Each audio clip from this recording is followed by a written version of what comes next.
All right, good morning, counsel. Good morning, Your Honor.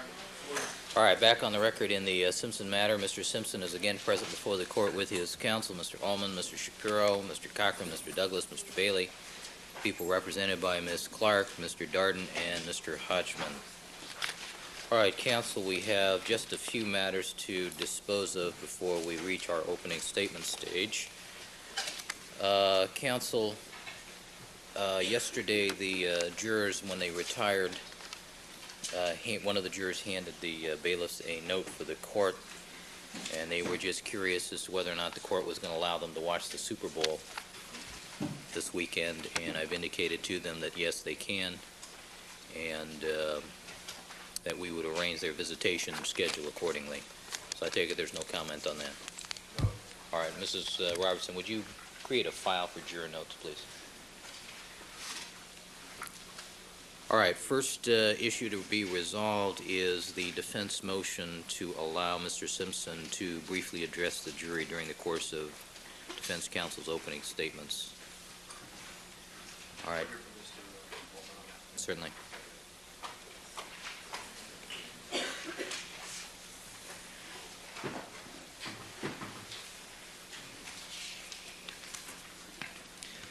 Your Honor, the first objection interposed by the people is that this has never been done before. And we have located at least two California precedents where it has been done before. The first came in probably the first case of the century, which was the trial of Clarence Darrow here in Los Angeles for jury bribery. Even though Mr. Darrow was represented by eminent counsel, Earl Rogers, he was allowed to directly participate in the presentation of the opening statement and closing argument to the jury. The second example came in 1972 in the trial of Angela Davis in Northern California, in which, although she was represented by counsel, she also was allowed to present opening remarks to the jury. So it's not a question of proposing something that has never been done before, as to which there is no precedent. The second objection raised by the people is that they will be deprived of their right of cross-examination. And I think that really misconceives what is being proposed here.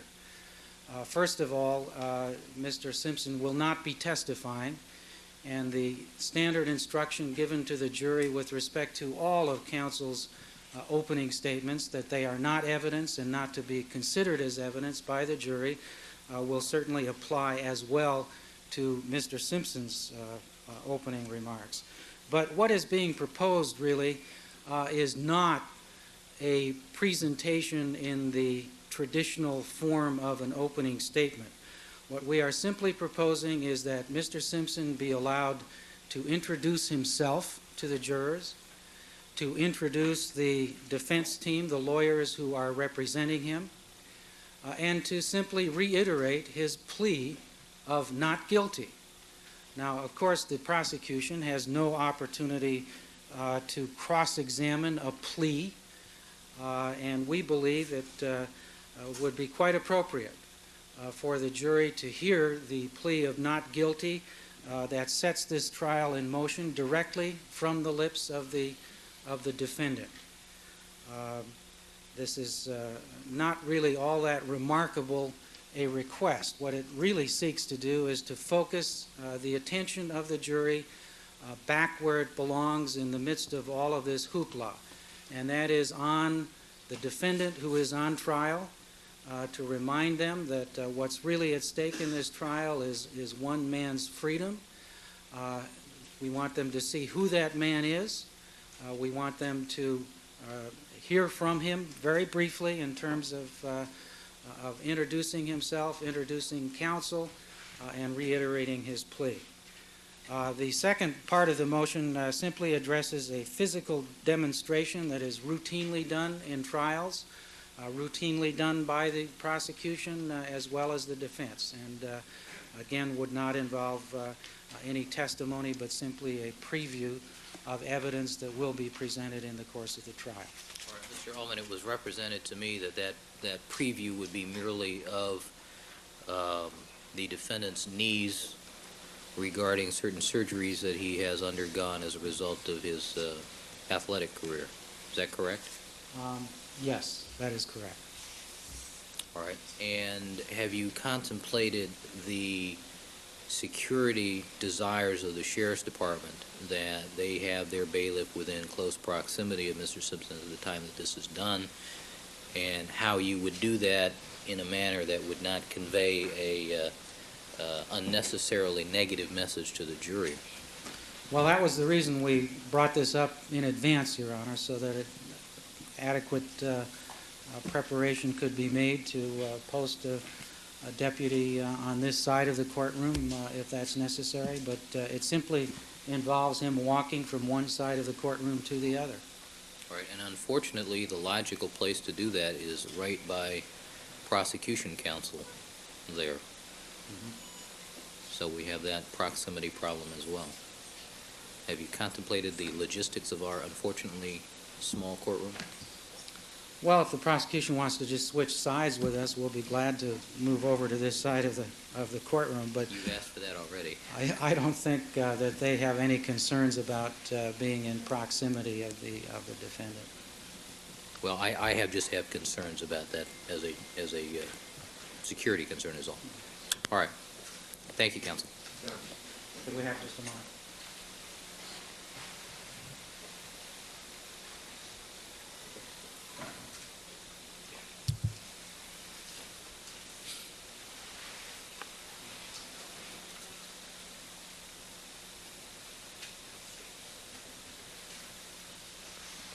I'm informed Mr. Cochran has discussed the issue with the bailiff, and there's no problem with the bailiff being in proximity while Mr. Simpson addresses a jury or displays his need. All right. I'll hear from the people.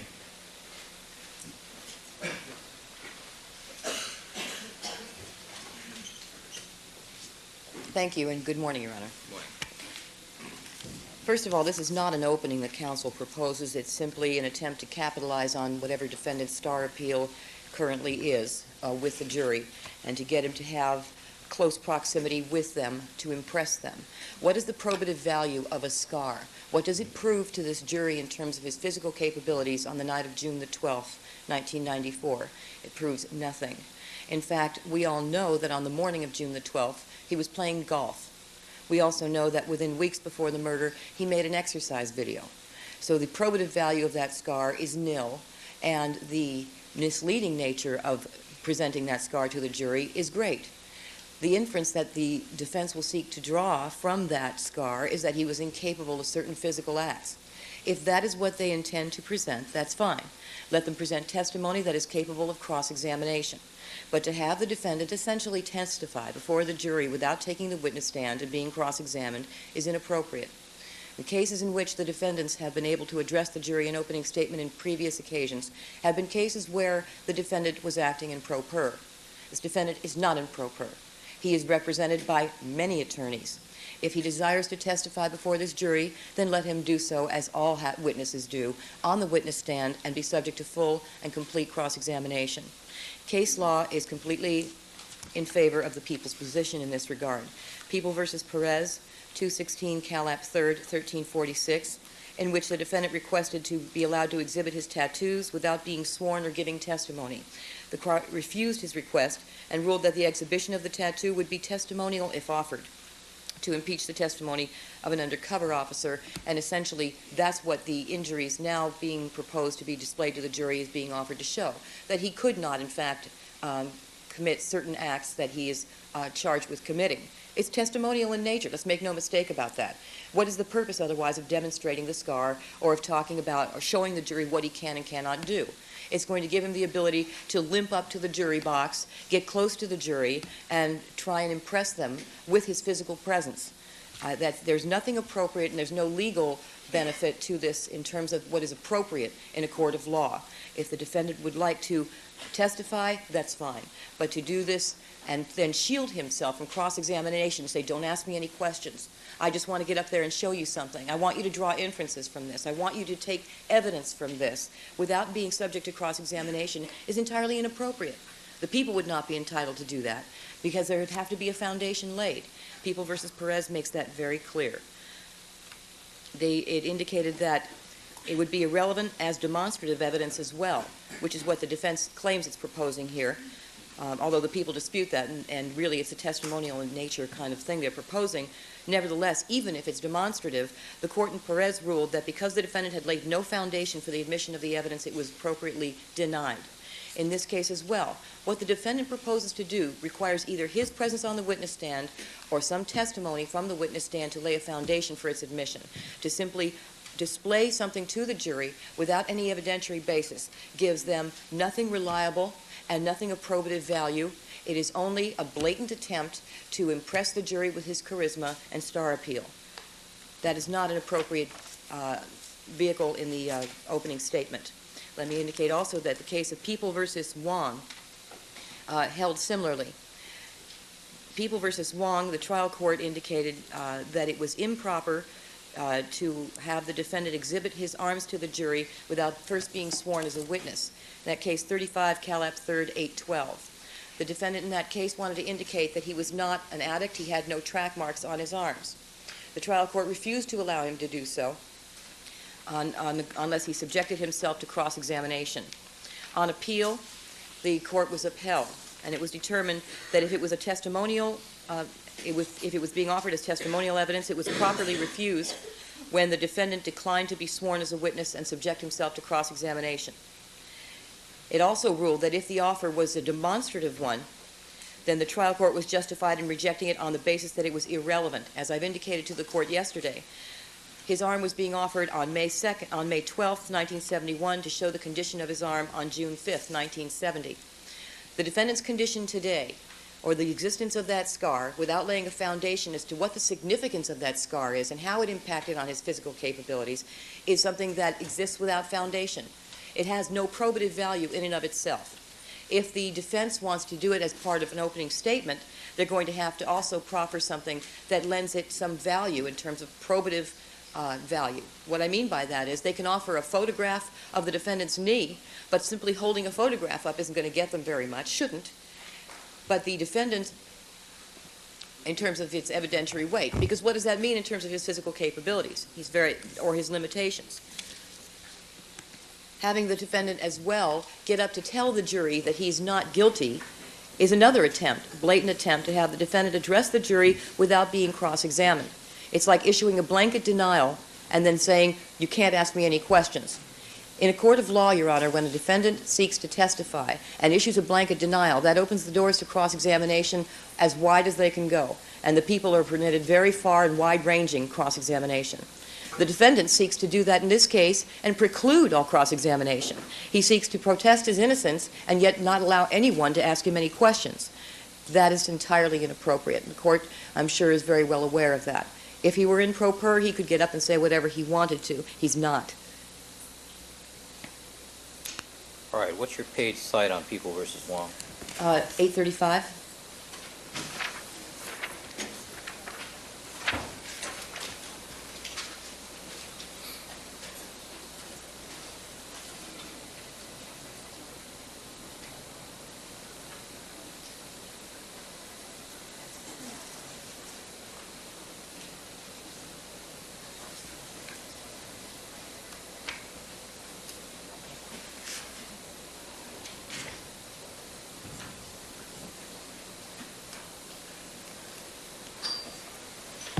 What's your page cite on Perez? And then it's 1348 and goes on to 1349. The holding, 1348 and 9 give the factual exposition, 1350 gives the ruling.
All right, any other comment?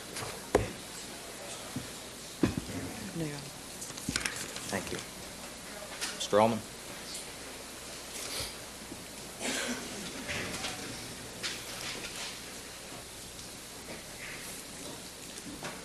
The suggestion that a plea of not guilty subjects a defendant to cross-examination is simply not the law. The plea of not guilty is what sets this trial in motion and puts the burden on the people of proving guilt beyond a reasonable doubt. It's really incredible to suggest that somehow the jurors will be prejudiced by actually hearing the plea of not guilty from the mouth of the defendant himself.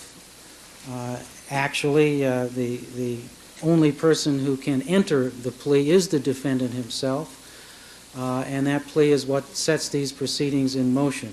And we believe it is quite appropriate and does not open up any doors to cross-examination, simply to have the jury observe the defendant and hear his plea of not guilty from his own lips.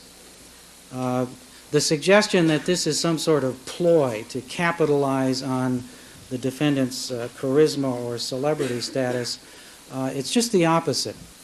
It is just the opposite. We do not want this jury to view the defendant in terms of a celebrity. We want them to view him as a human being. And that suggests the greater need in this case to do it, because there is just so much starstruck quality about this whole proceeding, and we think it would be very healthy to remind everyone, especially the jury, that what's at stake here is simply the liberty of a man, a human being, and here he is, O.J. Simpson. In terms of the lack of foundation for the physical capability of the defendant, that will be presented in the course of testimony. Obviously, the opening statement doesn't present all of the evidence. It's a preview of what is to come, and this is an important part of the evidence that we would like to preview for the jury. When it is presented in the course of trial, there will be foundational testimony from Mr. Simpson's physician as to his physical capability to corroborate the physical demonstration. Well, when you say demonstration, now you got me scared. Is this an exhibition? Exhibition or a demonstration? Exhibition. Two different things. Right. Okay. Thank you, counsel. Thank you. All right, I've reviewed the cases cited by the people, and the only cases that I could find that were of interest were a case out of New York and a case out of the Supreme Court of Mississippi that dealt specifically with the request of a represented client to address directly a jury. The motion to allow the defendant to directly address the jury will be denied. The motion to allow him to exhibit to the jury his knee injuries or the result of the scarring and the surgeries will be allowed. All right, counsel, we need to resolve then the last remaining issues on the exhibits, and we'll be prepared to go forward with opening statements. Mr. Douglas. Thank you, Your Honor. Good morning. Yesterday evening, Your Honor, we were attempting... One moment, Your Honor.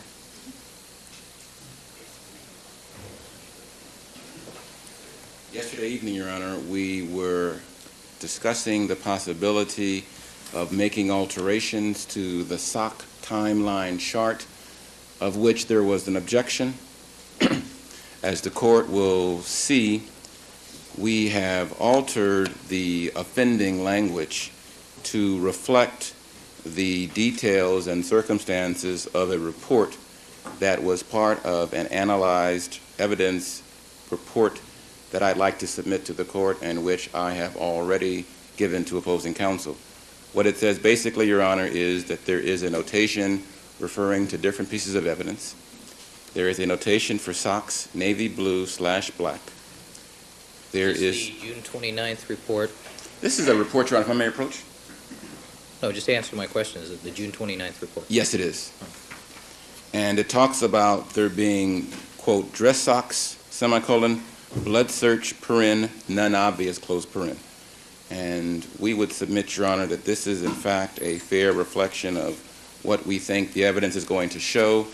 We would submit that that chart is not unduly prejudicial, and we would submit that the court should overrule the objections and allow the admittance of that chart. Who was the author of that report?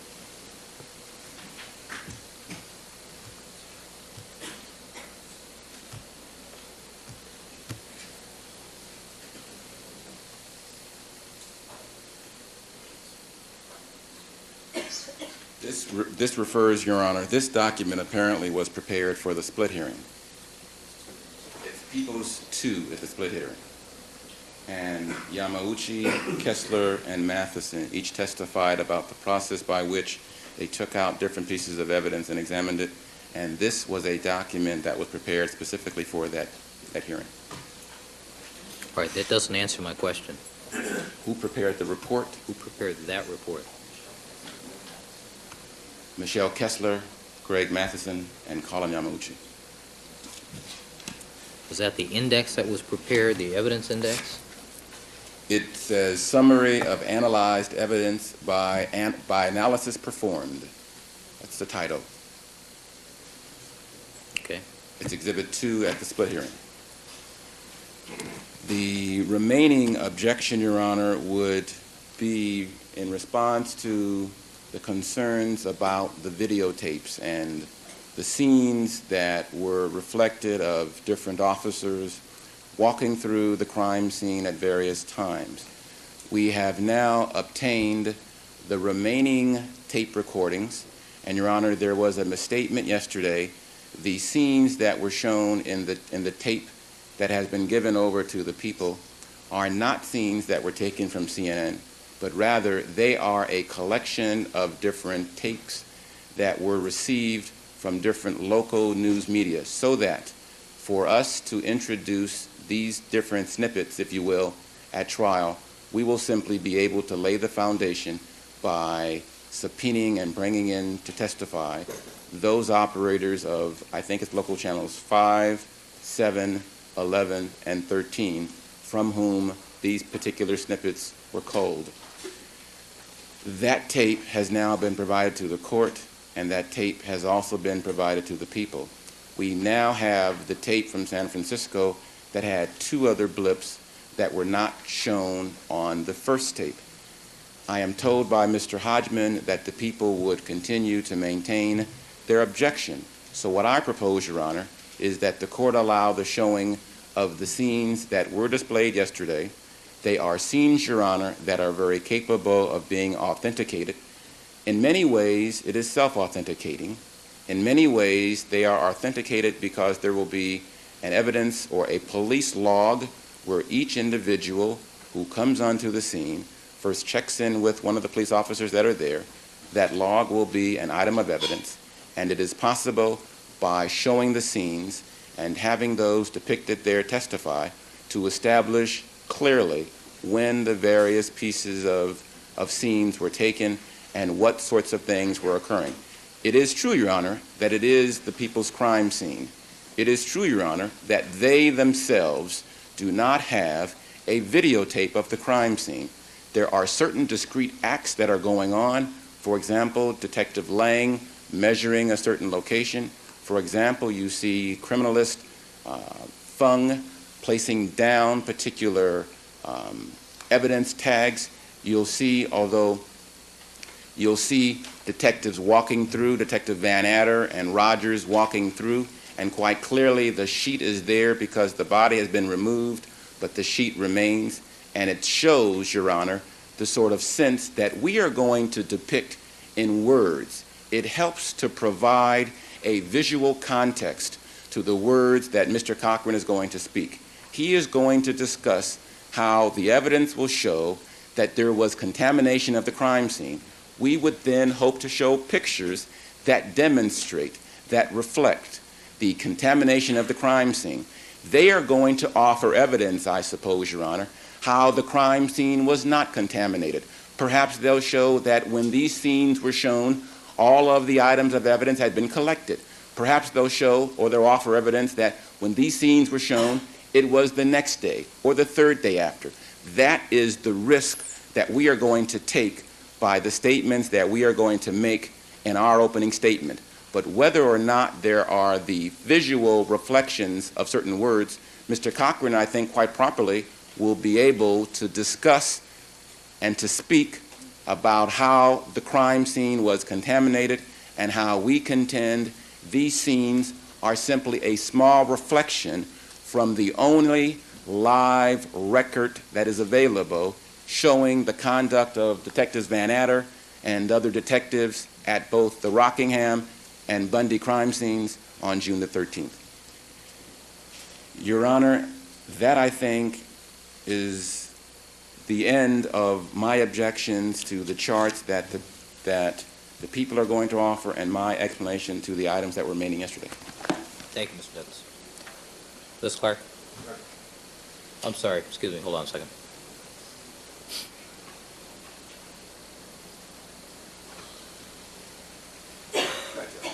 All right, Ms. Clark? I thought that the court had concluded its ruling yesterday with respect to the tape. Mr. Cochran made a motion that when a ruling is issued, we not re-argue it, and we all agreed to that. Well, what I said yesterday is that if the defense makes the videotape available to you, and after reviewing the tape, you still maintain, I mean, who knows, after looking at it, you might have changed your mind. Now that you've had the opportunity that's been brought here, what's your position? We haven't had a chance to see it. They just gave it to us this morning when we walked into court. How long are these videotapes, Mr. Douglas? Your Honor, the first tape was played, I think, in its entirety yesterday. The second tape, which is we got this morning from San Francisco, is approximately 25 to 30 minutes long. However, a lot of that is a press conference by police officers. The first 5 or 10 minutes contains the 3 clips that we wish to use in opening today. The first 5 or 10 minutes of yes, this? In addition to the ones that we showed yesterday. The same problem exists now as it did before. We don't have a foundation as to time, and time is very important. The bloodstains were collected at a certain point, and that's not established with the tape. Secondly, there's a counter at the bottom of that tape that's very misleading because it looks like all of these different actually pieces of tape were one continuous shoot, which is not the case, as counsel even concedes. There was considerable editing done to that tape, and the people maintain their objection. All right, don't you think we ought to at least look at the first 5 or 10 minutes to see if you still do? I will, certainly, Your Honor. All right. I'll be glad to. Let me go on to the other exhibit. With respect to the SOC timeline, Yes. What Mr. Douglas has represented to this court is very misleading. And I confronted him this morning, and I explained to him that on this is not a business record, I should indicate to the court, first of all. It was a chart prepared specifically for the Griffin hearing and the blood split hearing, actually, at my request, because I wanted to see exactly what they planned to do with all the items of evidence and what seemed to be sufficient for a split, what did not, what was capable of PCR, what seemed to be capable of RFLP. In the box-marked comments, it shows blood search because that is what they planned to do. It had not yet been done. These are navy blue to black socks, which, if you look at it with the naked eye, you're not going to be able to see anything. It was scheduled for a blood search, and it was put down that none was obvious because on a black pair of socks, you're not going to see blood. It's going to be, at best, you might see something wet, but after a period of time and it dries, you won't even see that. So it was scheduled for a blood search, and what Mr. Douglas has on this chart is very misleading because it indicates that they have already looked for blood and that none is obvious. This is exactly the problem. Is that the jury is, and if Mr. Douglas had spoken to Mr. Matheson, he would tell him. We put it there, as many of the other items listed in this comments column, as a prospective plan. You can see on this list, it says just above it, the item number 12, swatch, RFLP possible And on previous items, it shows RFLP would consume, PCR only. It's very obvious what this is. They're talking about what is capable of being done or what they plan to do. Not that it's been done, it hadn't been. So what counsel has put there is, again, completely misleading. It's the opposite of what occurred. All right, let's take a look at the videotape and see what's there. May I also request leave of the court? There was one chart we had not yet seen that we only saw a Xerox copy of. I wanted to address the court further on it, and I think I can do that better if I have the chart in front of the court. That was the chart entitled Deceptions, Distortions. I thought you said you had no objection to that. I had lost my copy of it at the time, Your Honor. There is language on it that I wanted to object to, not the entire chart, but certain language on it, and I need to confirm that that is on it. If it's not, there will be none. But that is the problem with not having everything in court on Friday as the court counsel, requested. is there a reason you didn't tell me that you didn't have it in front of you when you asked me to rule on that? I apologize to the court. I thought that... I mean, I can't keep doing these things over and over and over again. I'm only asking leave to see the chart as it currently exists. I have not seen the final hard copy. All we saw was a rendering on an 8 by 10 piece of paper. I would like to see what the final chart says. Mr. Douglas, do we have that available? We're looking around. I have it,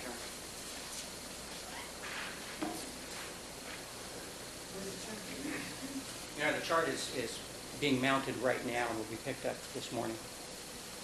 But it just mirrors this particular chart.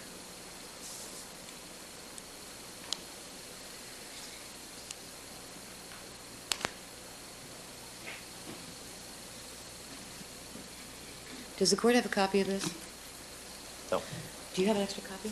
No, that's the only one. All right, would you hand that to Mrs. Robertson, please? I want to address the court on certain aspects of this chart. You know, we could put it up on the elbow. Well, that'd be great.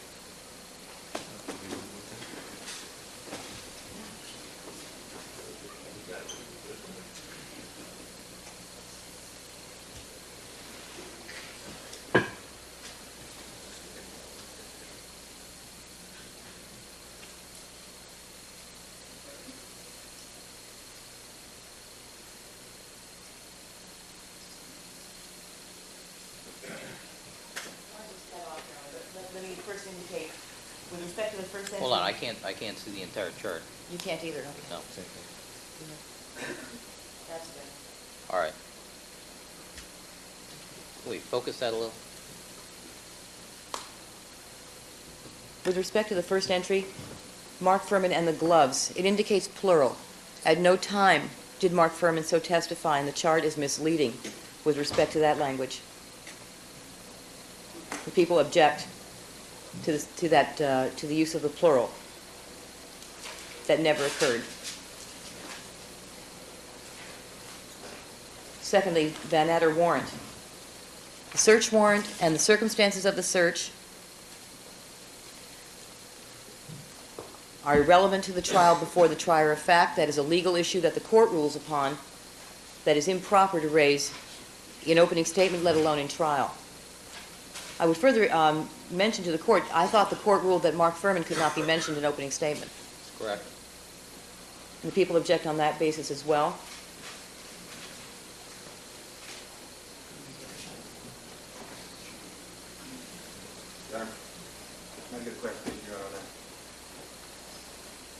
Furthermore, the Ron Phillips statement to the coroner.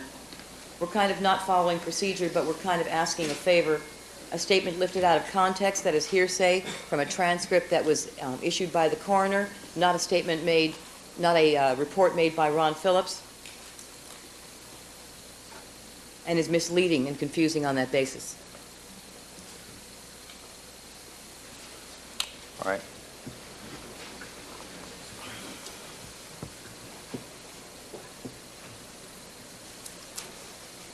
All right, Mrs. Clark, before you get too much further, counsel, this is an argument. This is not an opening statement exhibit.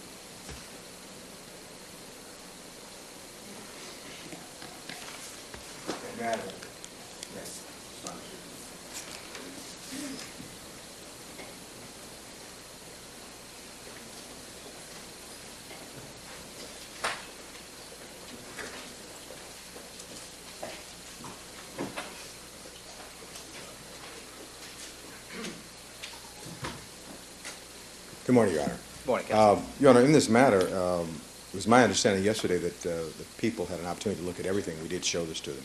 And Ms. Clark indicated she had no objection. We don't want to be argumentative. This was passed, we thought, out of an abundance of precaution, if the court pleases, because we anticipated that she might change her mind. We have another chart, which I think the court will find hopefully less argumentative.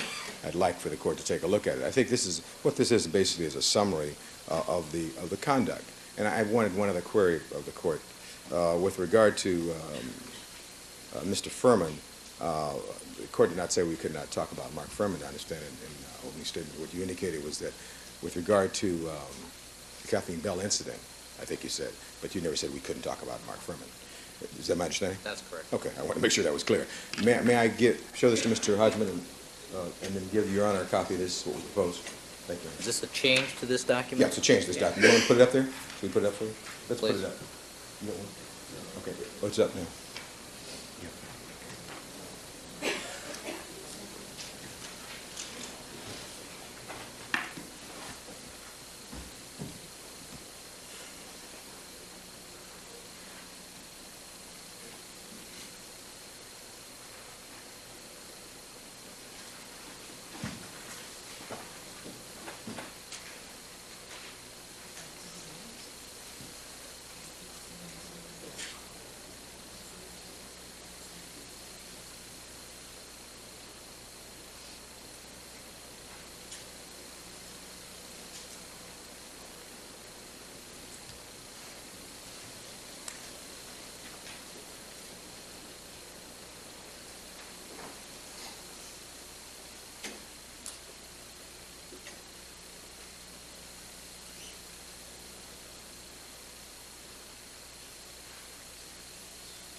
With regard to these items, the court will recall that as part of the exhibits, we will have a video clip of Detective Furman. If Ms. Clark objects to the use of the words gloves, I will stipulate to strike and make it glove, but we still are going to play that clip. With regard to Detective Phillips, we actually have a transcript. We passed this yesterday. That's already coming in. We don't want to take any out of context. People will be able to see exactly the transcript, so nothing's taken out of context. With regards to Detective Van Adder, where the statement is made that Simpson had left on an unexpected flight to Chicago. What we're talking about is not relitigating the issue, the court pleases, of the entry, but to indicate that in the very first contact with the criminal justice system at 10:45 on 6/12, an untruth was told. That in that warrant, under oath, they did not tell the truth. And we have that, and you saw yesterday Cato Kalin's statement. Your Honor, with regard to securing, documenting, and preserving the crime scene, everybody has been very much aware of that the trainee, Mazzola, was her third crime scene, was basically the officer in charge there. With regard to the Bronco, we've litigated this. Counsel is known for some time. We've made it in as innocuous language as we can that they failed to give that special care for evidence presentation. We showed all this yesterday, Your Honor. They went through it. They had no objection. The DNA testing, we've said consistently. They can talk all they want about DNA. But all the DNA evidence passed through the LAPD before it went to any other lab. And we think it's our right to talk about that. We have a chart that we've already passed on of the O.J.'s blood vial, and this mysterious blood vial and its saga, where it went, instead of being booked appropriately. And then finally, the question of the socks, whether or not there was none obvious in the socks. I disagree with my learned adversary that blood is red, albeit dark red. It's not black like socks. And you would be able, I suggest, to see it. And I think the question is, if the prosecution thinks that they have a theory, and if we don't agree with that theory, they think they're always right. That's what a trial is about. That's why we're here, Judge. They're not always right. That's why they lose cases sometimes. And so they're not always right. The jury will make that determination. And this idea of protecting this jury, that's what you're going to do. We're not. You told us yesterday about doing our jobs. And that's when the system works best, Your Honor, as you well know. You do your job, we do our job, they do their job. We don't need Ms. Clark to do the job for the jury. They'll do their job, and you'll do your job. And I promise we'll do our job, Judge, and that's what you ask us to do. That's all we're trying to do here. This is a man that we have contended from the very beginning is wrongfully accused. And they are in for the fight of their lives. And so this is not any game. And so we're very serious about this. We don't want to be argumentative, and we want to just spell out. And we looked at this last night. Even though she passed on this, we think we spelled this out, and I think it addresses all of the concerns, Your Honor. And I think that certainly in opening statement, one can't be precluded about what our theory of the case is in good faith. And so what we're doing now is much more than usual, Judge. They're having a total preview of the things we expect to use. All right, let's see the videotape as well. Thank you. Let me see everything that I have to consider, and then I'll rule. I haven't addressed the new chart, though, that they just put up. I'd like to see the videotape. Thank you. Does this contain any, No, Your Honor, this pretty much starts where the other one left off yesterday. The bodies have been removed, but the coroner is still there, and Mr. Fung is putting down his tags.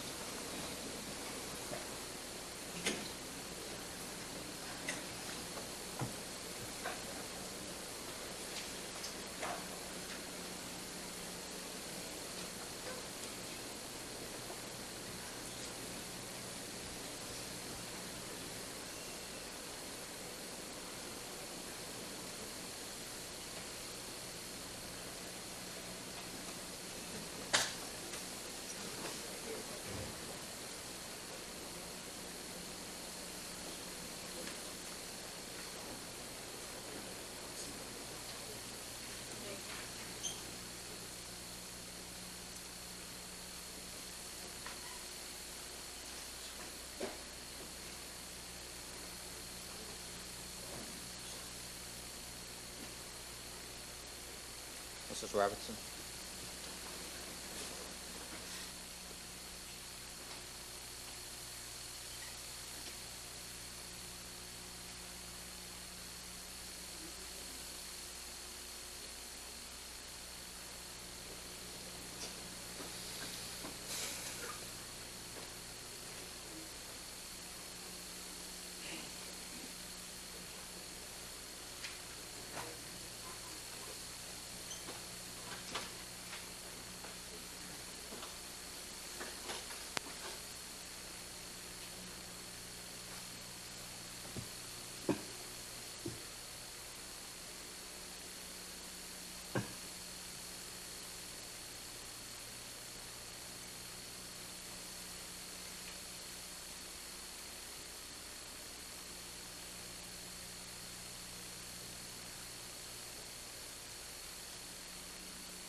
Clips that we wish to show in opening. There's a little more after this, but Stop the tape.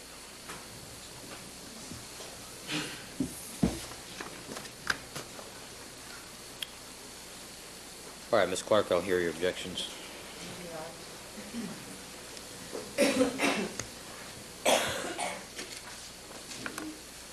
First of all, with respect to the videotape, Your Honor, Yes. again, the same foundational problems we have with respect to time. We don't have the authentication in terms of the timing, and that's critical in terms of the evidence collection. The inference that the defense will seek to draw is that all of the evidence collected by LAPD was contaminated in some manner by the actions that are shown on the tape. If the evidence was already collected by the time these people are shown in the positions shown in the video, then there is in fact no impact, and the inference that they're seeking to draw is directly misleading to the jury. And that is one thing that in opening statement neither side is permitted to do. The people are not attempting to tell the defense how to try their case. The people are asking this court only to make sure that the jury is not misled, so that they get the truth, so that they understand what the evidence really is, not spin and not distortion and not half-truths or statements taken out of context, but the truth. And the problem with a video such as this one is that we have no way of knowing when it was shot, and the inference that the defense seeks to draw from it may be completely false, in which case the jury begins the case with a total misconception about the conditions under which the evidence was collected. And that is a very damaging thing, and that's why the defense, of course, seeks to do it, I understand. But it's not the appropriate thing to do. The jury deserves to get the truth and understand what the evidence really is. All right, do you want to address the other issues, the SOC chart and the conduct chart? Yes, the conduct chart, I think the SOC chart I have, Your Honor, I've addressed that. That is, again, totally misleading with respect to blood search. With respect to the chart, now the new one is even worse than the other. First of all, it repeats the misleading and completely false inference drawn about the blood search. They seek to argue in derogation of reality, in derogation of the truth. The truth is that it was scheduled for a blood search. What they seek to infer from this is that it was already conducted and none was obvious. And that is exactly 180 degrees opposite of the truth. So that is a complete falsehood. With respect to Mark Furman and the gloves, again, it's false. They state, they put on the plural, which was never stated by Mark Furman. They take his statement out of context. There's an extensive colloquy between himself and counsel in which he refers to one glove that he saw at the foot of Ron Goldman, and he says that repeatedly. And yet, taking one statement out of context, they seek to draw inferences from it. It's argumentative. It's not an opening statement, and it's misleading and unfair because it is taken out of context. The same would go for Ron Phillips to the coroner.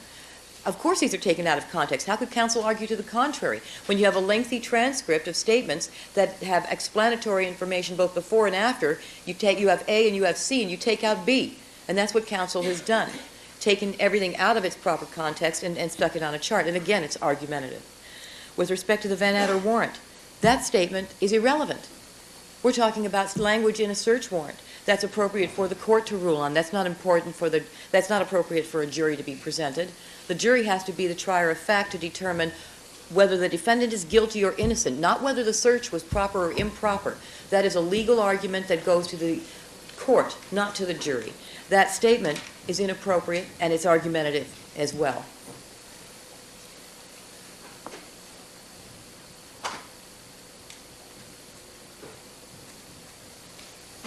With respect to preserving the crime scene evidence, the defense, if they are saying the trainee is Andrea Mazzola was not in charge. She was a trainee who was being supervised by Dennis Fung. So this is false. This is a false statement if that is who they are claiming was in charge of the crime scene. That is untrue and misleading. I thought that the court's ruling pertaining to Mark Furman was that neither side could mention him. That was just Kathleen Bell. The Kathleen Bell impeachment issue. Okay. With respect to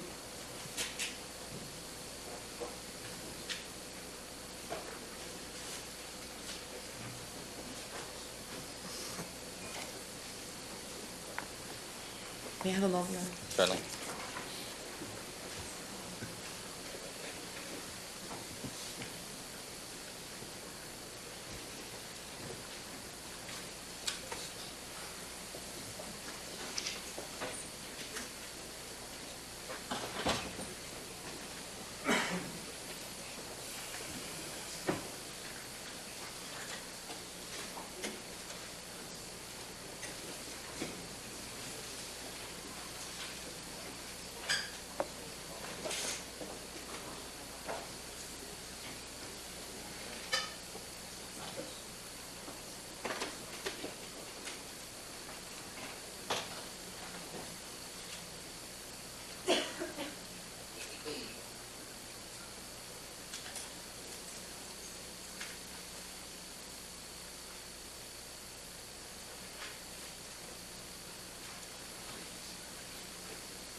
With respect to the items, failed to give special care, that's misleading as well. That's put in quotes as though it comes from a manual of some kind, which we know is not true, and it's argumentative. Yes, it's true, all evidence passed through LAPD. No objection to that. With respect to all blood not accounted for, that's argumentative. We haven't seen any evidence of that. If counsel thinks they can lay a foundation through the course of this trial, that's certainly appropriate for argument, but it's not appropriate for opening statement. And again, it's argumentative.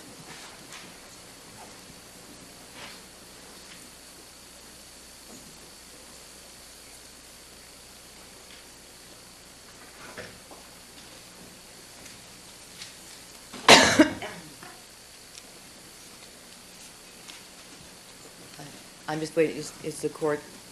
All right, are you finished with your comments? Yes, Your Honor. I'm All right, finished. thank you. Mr. Cochran.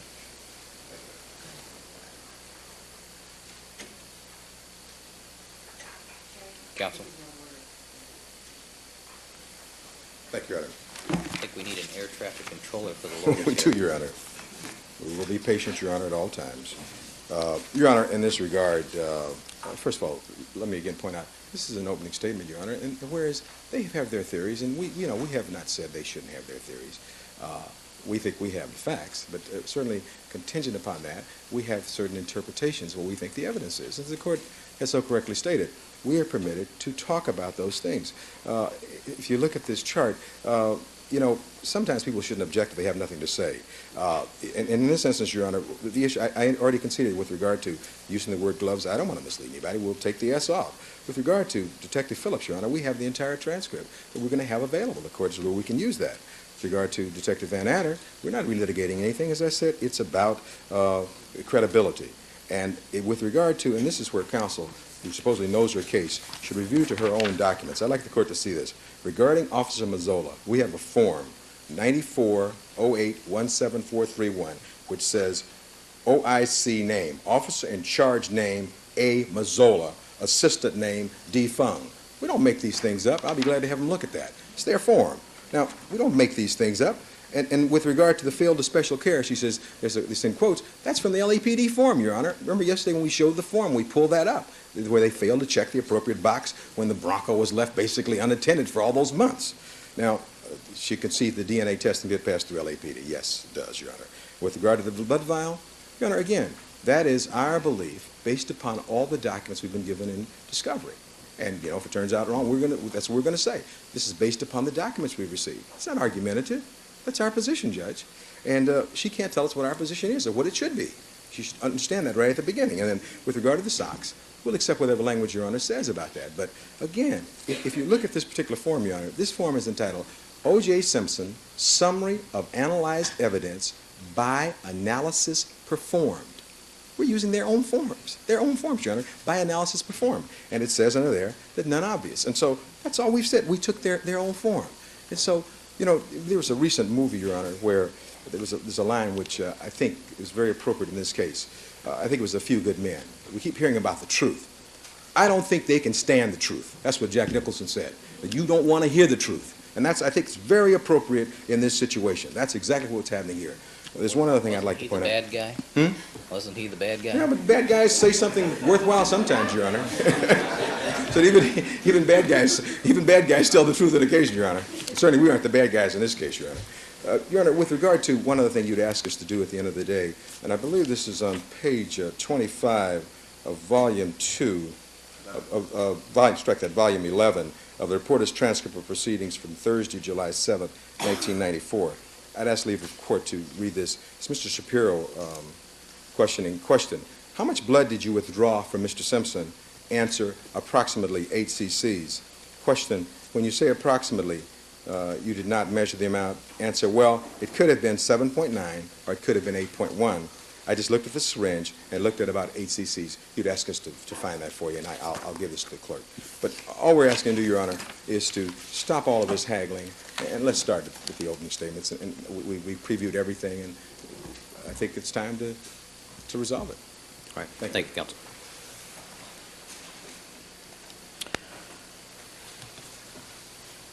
All right, the objection to the use of the videotape is sustained. The argument has been that the concession has been that these are snippets and that the defense is willing to take the risk in argument that they cannot lay an accurate foundation. The problem is that leads to the danger of misleading the jury, and I'm not willing to take that risk during the course of an opening statement, so that objection is sustained. As to the SOC chart, the language that is on the SOC chart comes from a summary of reports and testing. It is not the report itself. The objection is sustained as to the language blood search none obvious. In all other respects, the SOC timeline chart may be used. As to the conduct chart, the objection is sustained. These quotes, some of these quotes are taken out of context, and there's a danger of misleading the jury as a result, so that objection is sustained. All right, counsel, I think that, I did not rule yesterday on the, Mrs. Robertson reminded me I did not rule on the photograph of the defendant and four ladies in formal dress. I might say that the court did rule, Your Honor, that I noted I didn't check it off on my list, and Mrs. Robertson indicated I didn't rule. So the objection on that, as to that, is overruled. So the record's complete. All right, counsel, that takes care of that. Let me just advise counsel, tomorrow one of our sequestered jurors has a medical appointment, and we will adjourn tomorrow at 3:30. 3:30 to accommodate that. And I would also like to talk to counsel at some point in time regarding your proposal regarding a scene view when you get the opportunity. All right, anything else before we invite the jurors to join us? Your Honor, may we move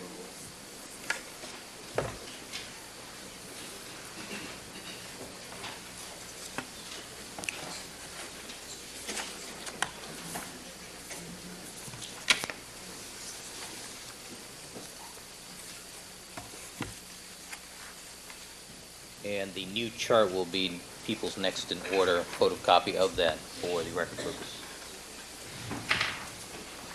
All right, Mr. Hodgman.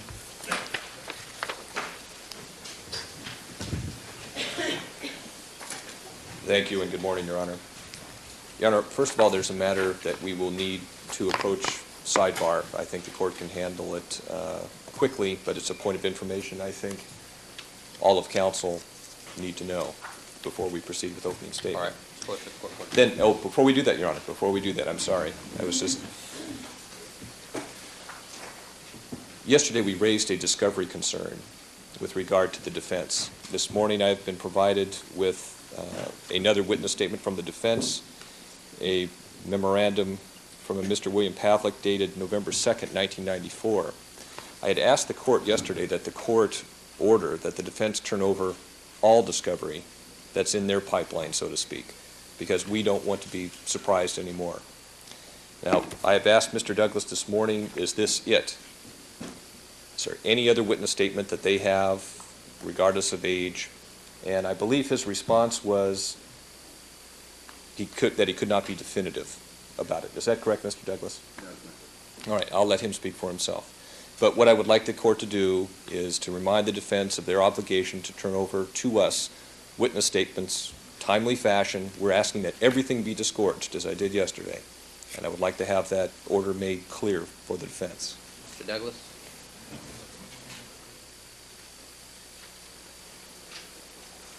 Your Honor, yesterday there was a specific reference made to an interview of a Scott Matsuda, whose name was added to the witness list, and I specifically had asked my investigator for that particular report, and I asked him to check to make sure that none of the names that were added, that there were any reports that had not been turned over. That was the report that I was given. That was the report that I turned over, and I will again endeavor to review my files, to review the files of the other counsel, and to make sure that there are not any other reports still outstanding that have not been turned over. And if I find so, I'll give them to Mr. Hodgman. All right, I would like for you to report back to the court tomorrow morning, Mr. Douglas, as to that search. Yes, sir. All right. All right, Mr. Hodgman, can we approach now? Yes. Thank you. Yes.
We'll stand in recess until 10:30, and we will begin opening statements at 10:30. All right, Deputy Jex, we need the jury, please.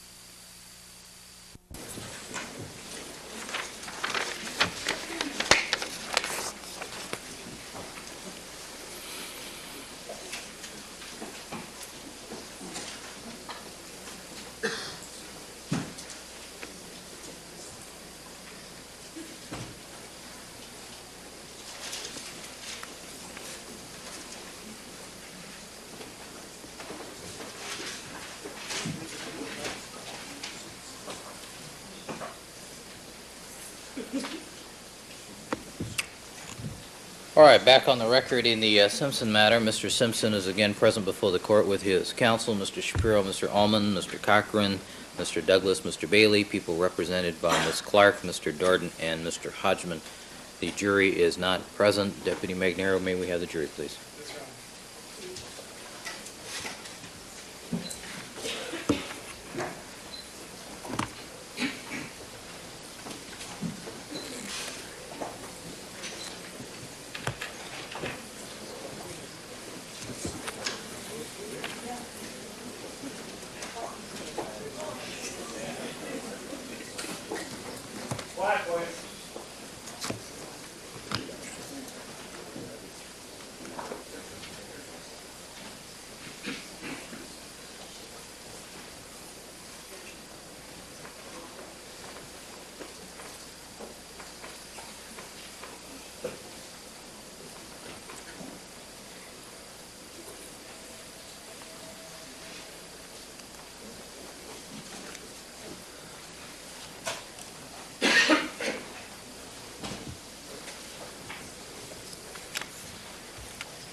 All right, counsel in the audience, please be seated.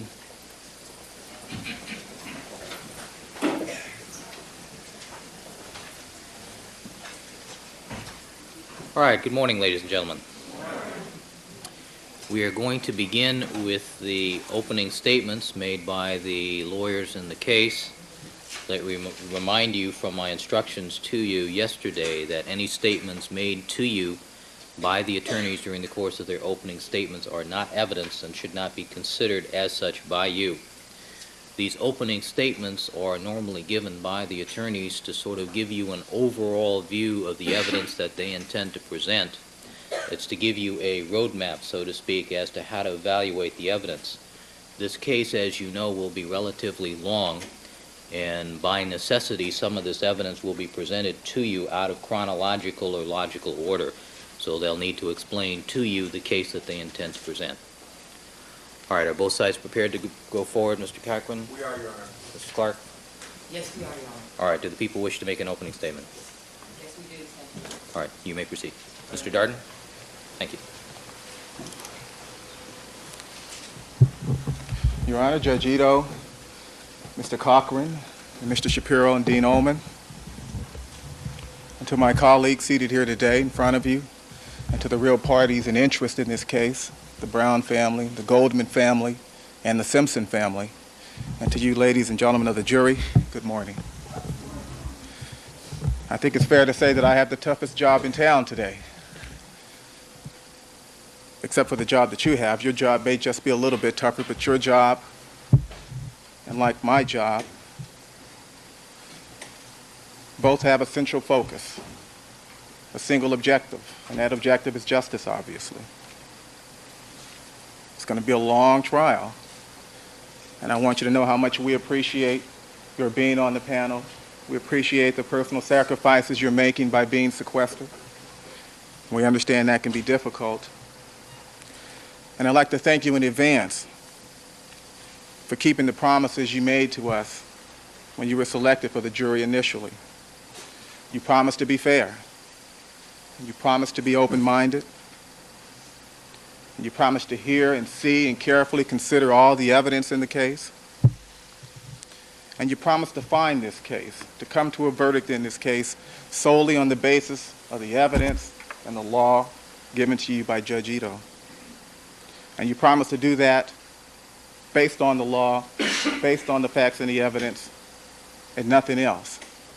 You promised us that you had no hidden agenda, that you only wanted to see justice done, and you promised us that you would do everything you could under the law to see that justice was done. And so I thank you for that, and I thank you in advance for the verdict you will at some point render in this case. And we're here today, obviously, to resolve an issue, to settle a question that has been on the minds of people throughout the country these last 7 months. It certainly has been on the mind of my people up in Richmond, California, and friends in Fayetteville, Georgia, and all across the country, and everybody wants to know, and everybody I know often posed the question to me, did O.J. Simpson really kill Nicole Brown and Ronald Goldman? Well, finally, ladies and gentlemen, I am here in front of you this morning to answer that question. And we'll answer that question from the witness stand and from the exhibits you'll see in this case and from the evidence. And when you see the evidence and when you hear the witnesses and when you put it all together and consider the totality of circumstances in this case, the answer will be clear to you as well. The answer to the question is yes. The evidence will show that the answer to the question is yes. O.J. Simpson murdered Nicole Brown and Ronald Goldman. And I'm sure you'll be wondering why as the trial proceeds on, and I'm sure you're wondering why right now.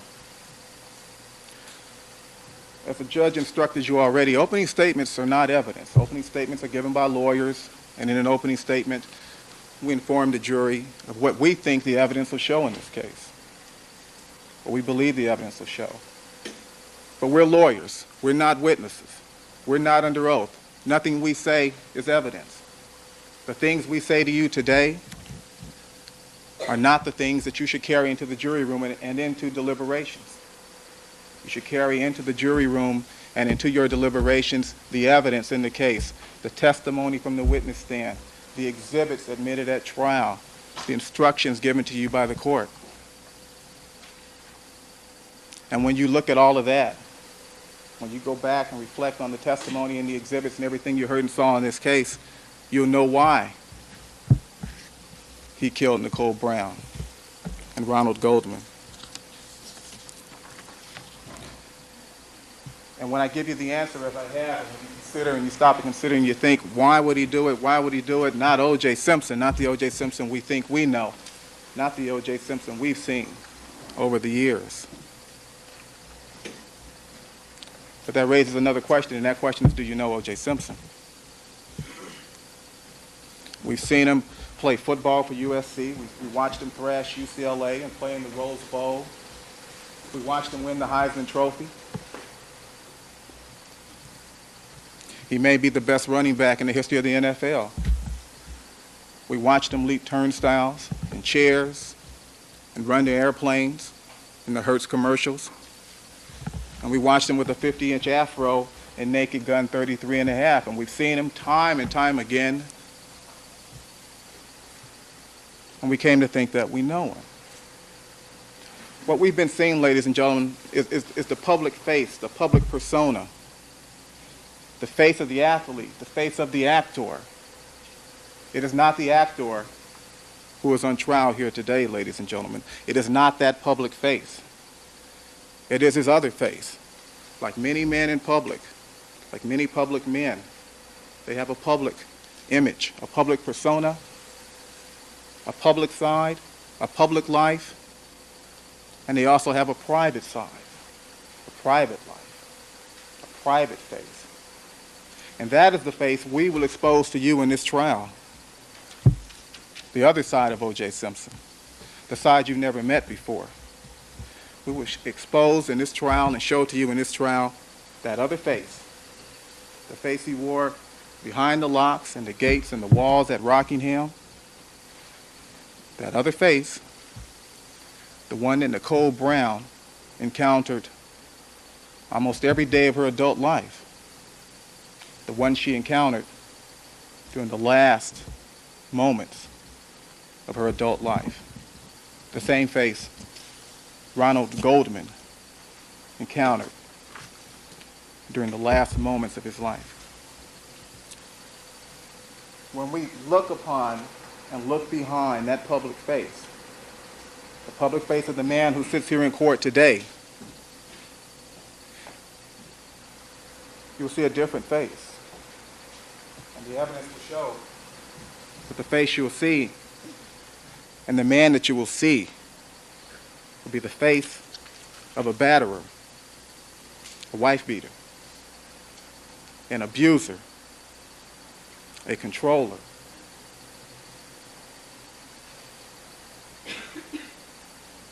You'll see the face of Ron's and Nicole's murderer.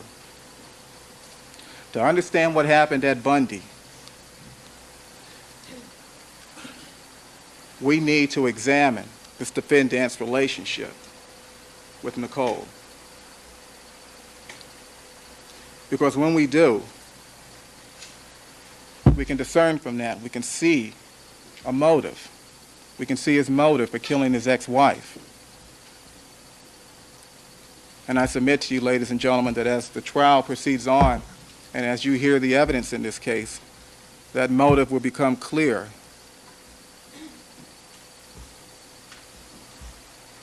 He killed Nicole for a single reason. Not because he hated her. He didn't hate Nicole.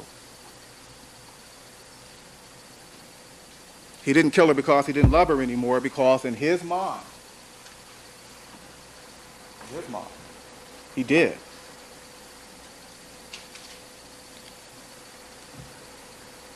He killed her for a reason almost as old as mankind itself. He killed her out of jealousy.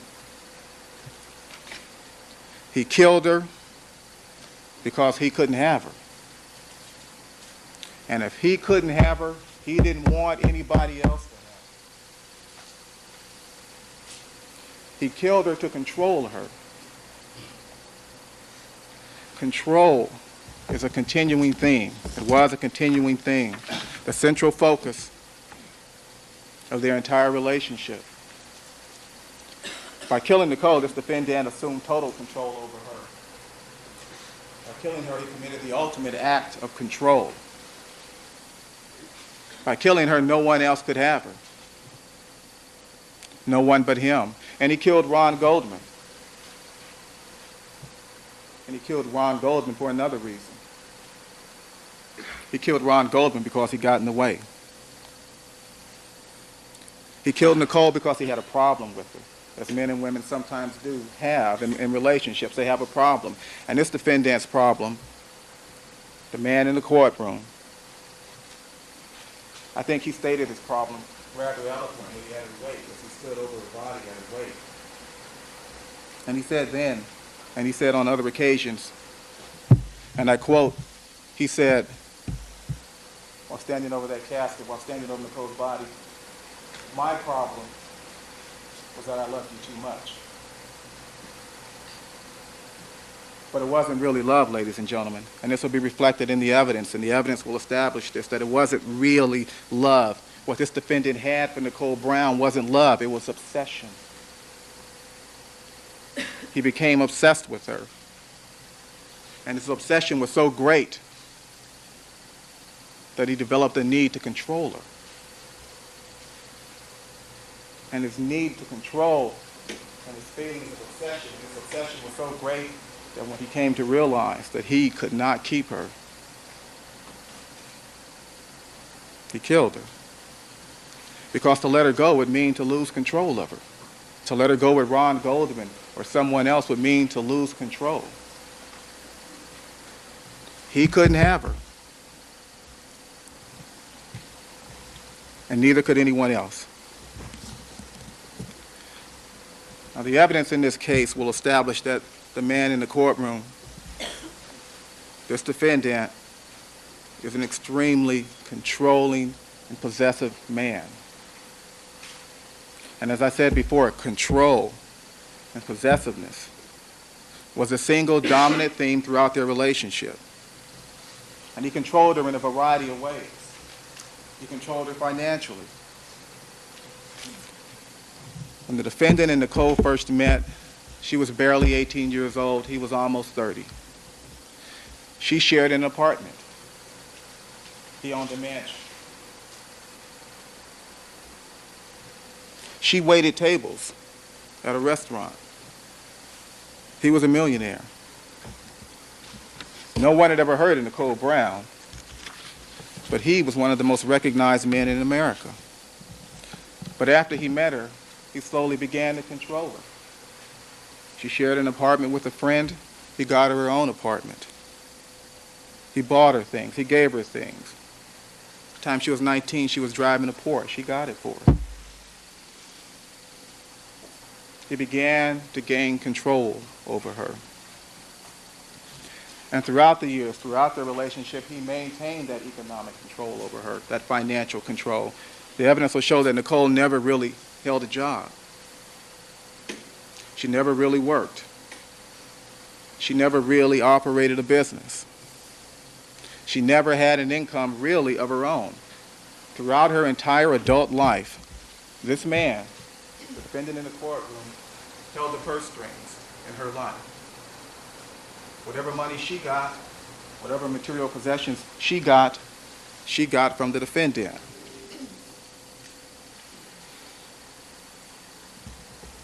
People can sometimes be bought. And young people sometimes can be easily misled. Nicole was a very young woman, if a woman at all, when she first met this defendant, the man seated in the courtroom. And as the years went on, and as they continued to date, and as he gained more and more control over her,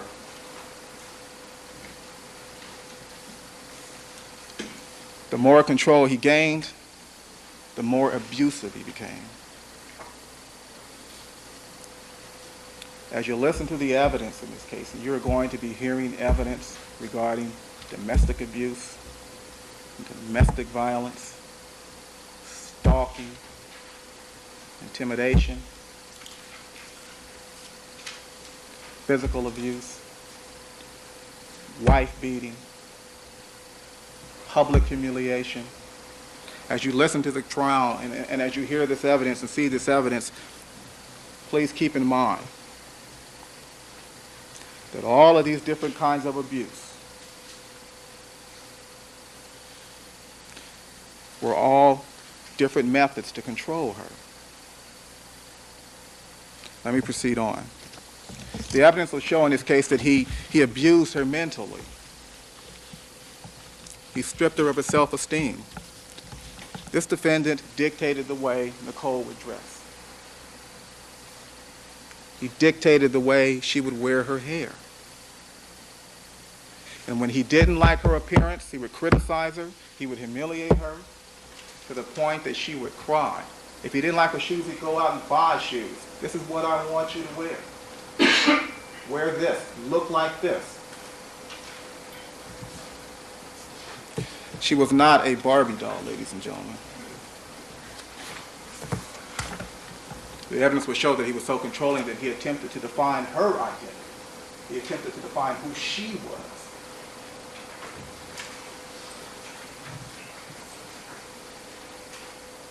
When she was pregnant and put on weight.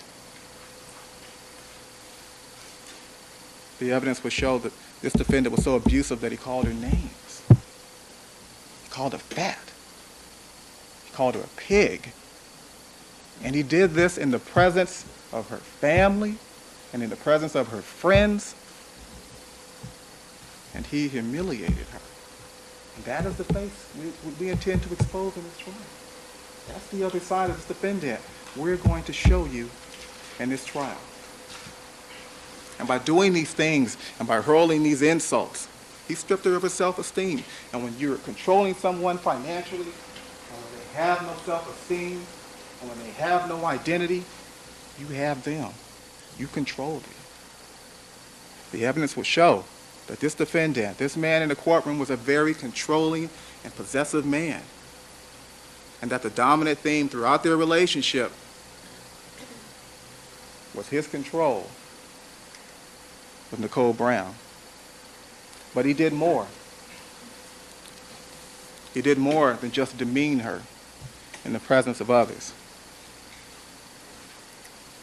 He attempted to isolate her, sometimes from some people.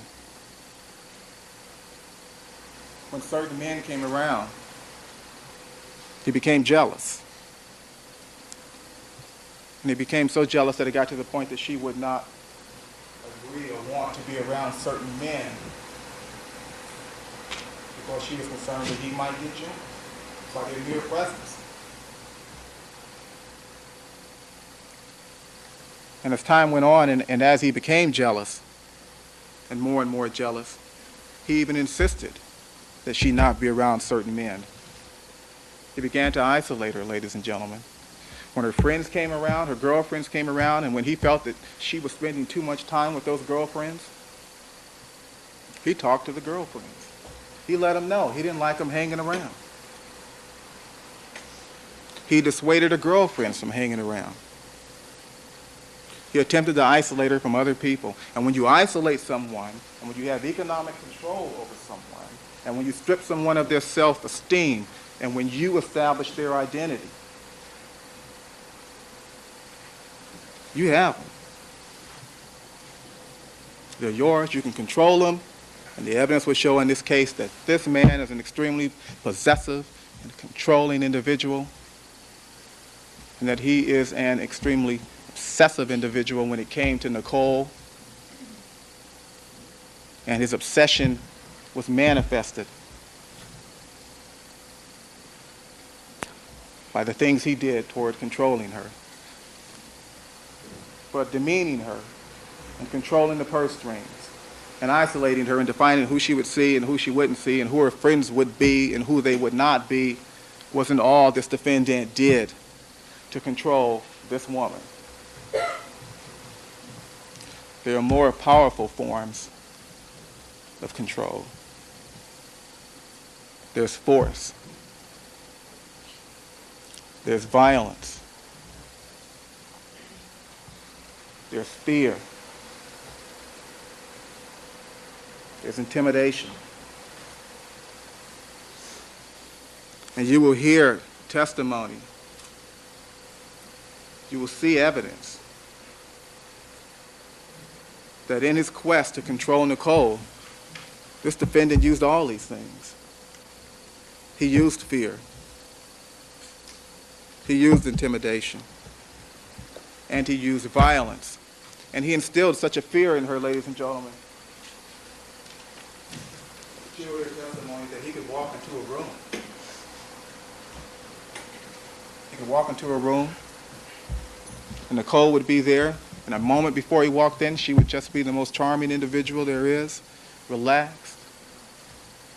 But when he walked in, her demeanor changed completely.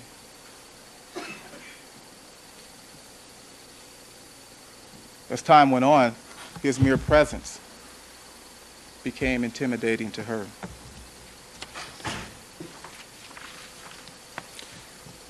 I mentioned earlier that they met when she was around 18 years old back in 1977, and they dated for 8 years. And they eventually married in 1985. And the marriage was a stormy marriage. And it was a marriage punctuated by acts of violence.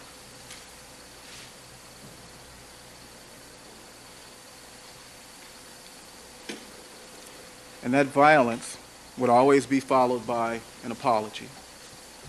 He would apologize, give her jewelry, buy her flowers.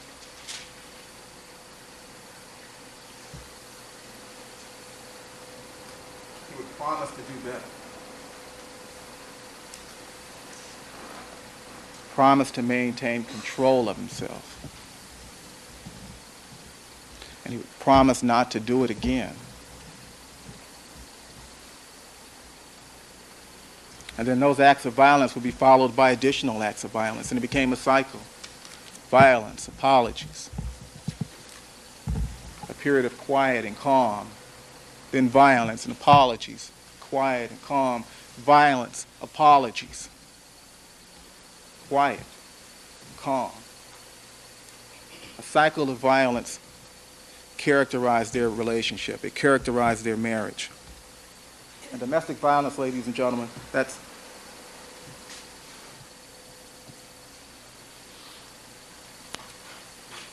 a difficult topic, because domestic violence is something that happens behind the gates and the walls.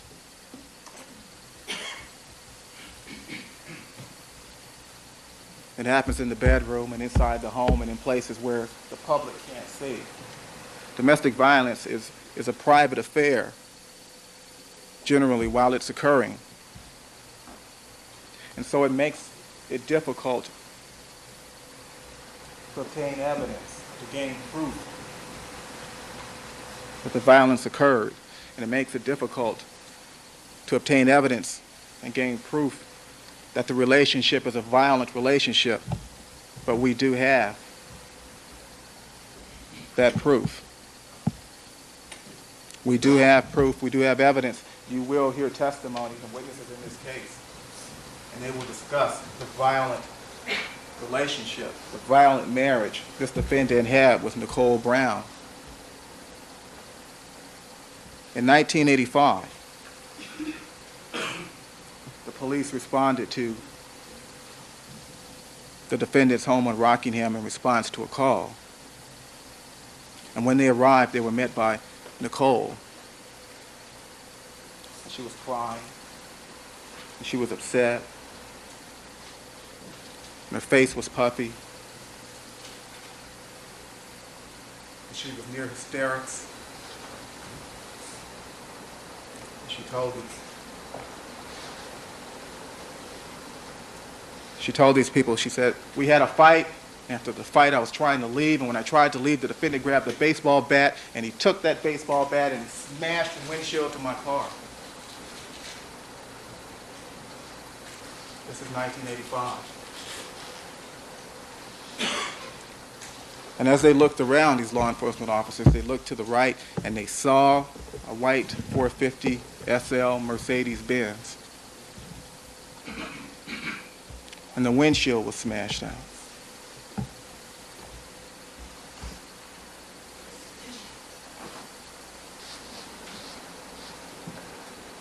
And just then the defendant came out of the house.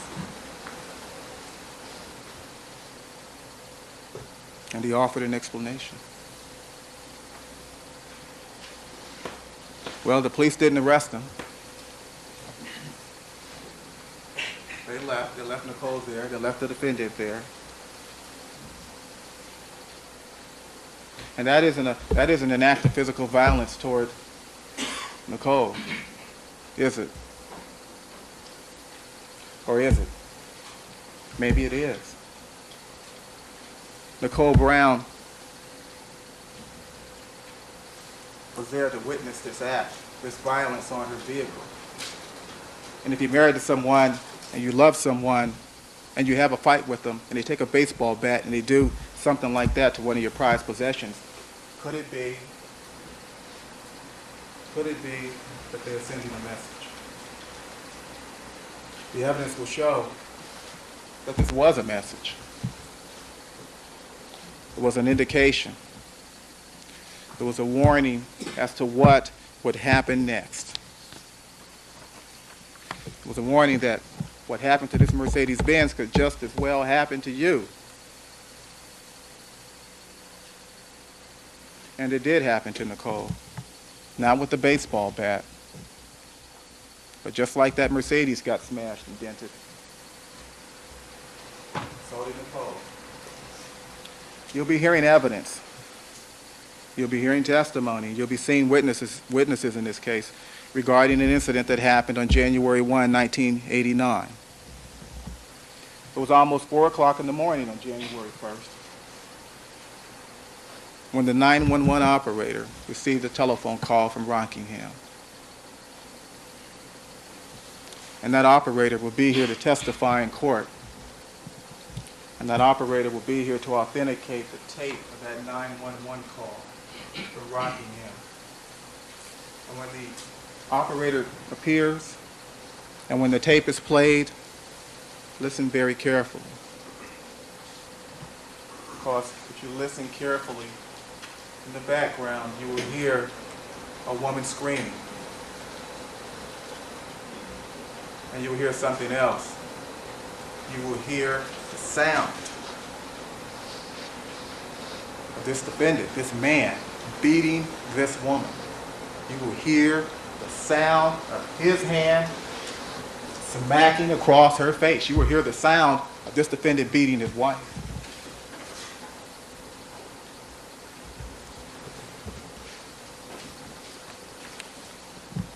Well, the police arrived.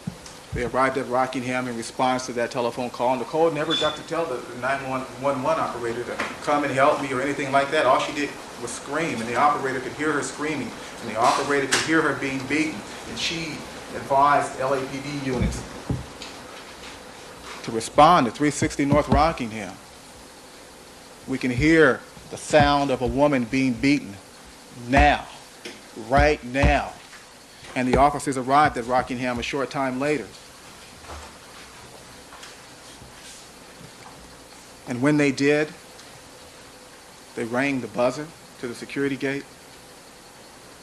And as they did so, they saw someone run from the bushes, run from the darkness in their direction. And this person that they saw was Nicole.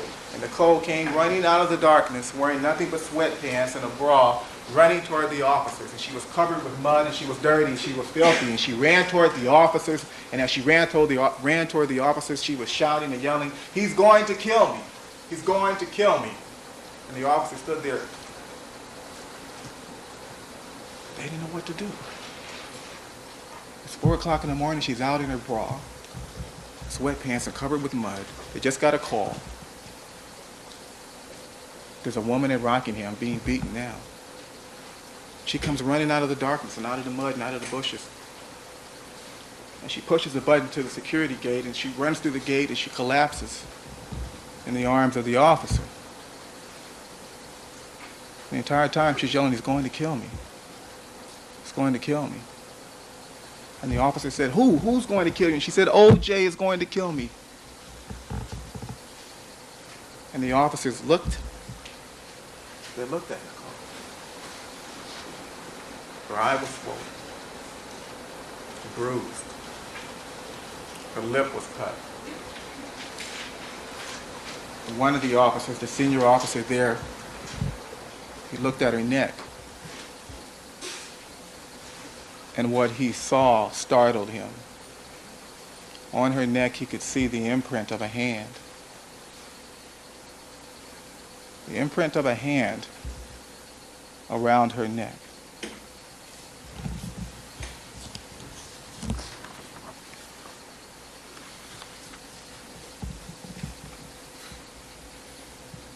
Well, it was then that the defendant came out of the house. He was wearing nothing but his bathrobe. And he did not address his wife at the time. And he did not ask the police how she was doing or if she was okay. And what the evidence will show, and what you will hear in this case, is that he demeaned and humiliated her even more. He shouted to the officers in the presence of Nicole, his wife, "I've got 2 women now. I don't need that one. I don't want that one in my bed anymore." This was his wife, and this is what he said to these officers who were strangers to him. This is what he shouted out to the police.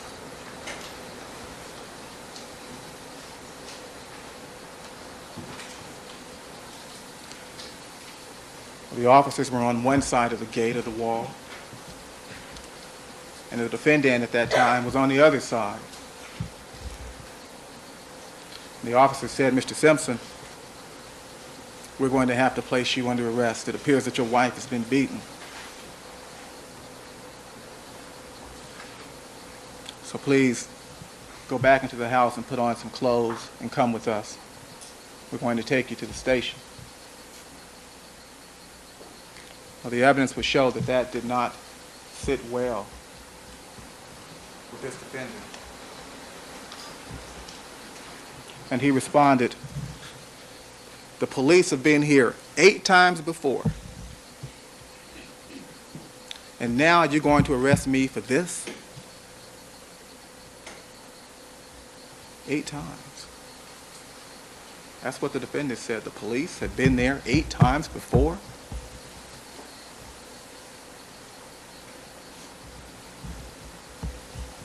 And as he said, "You're going to arrest me for this?"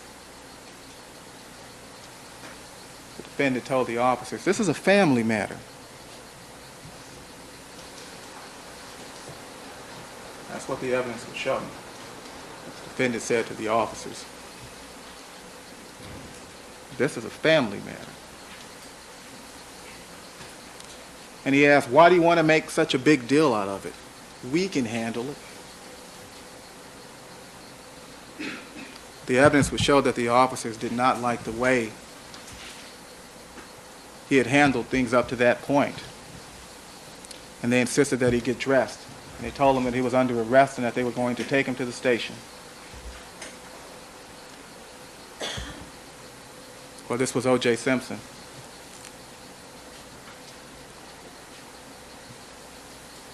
And he did get dressed. But he didn't go to the police station. He jumped in his Bentley and he sped away, and they chased after him. They didn't catch him, and he got away. The next day, he went to the Rose Bowl.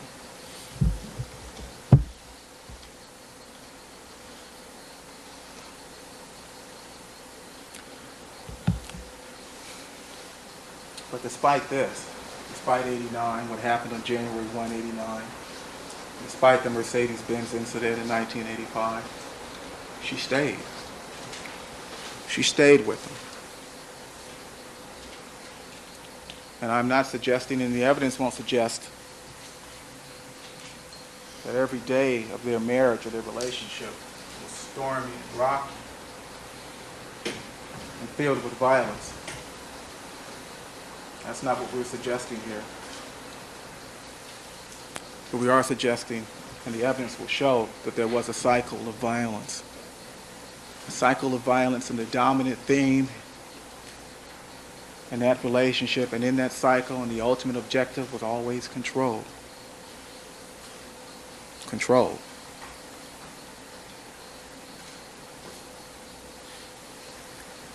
Well, after the 89 incident, after that night,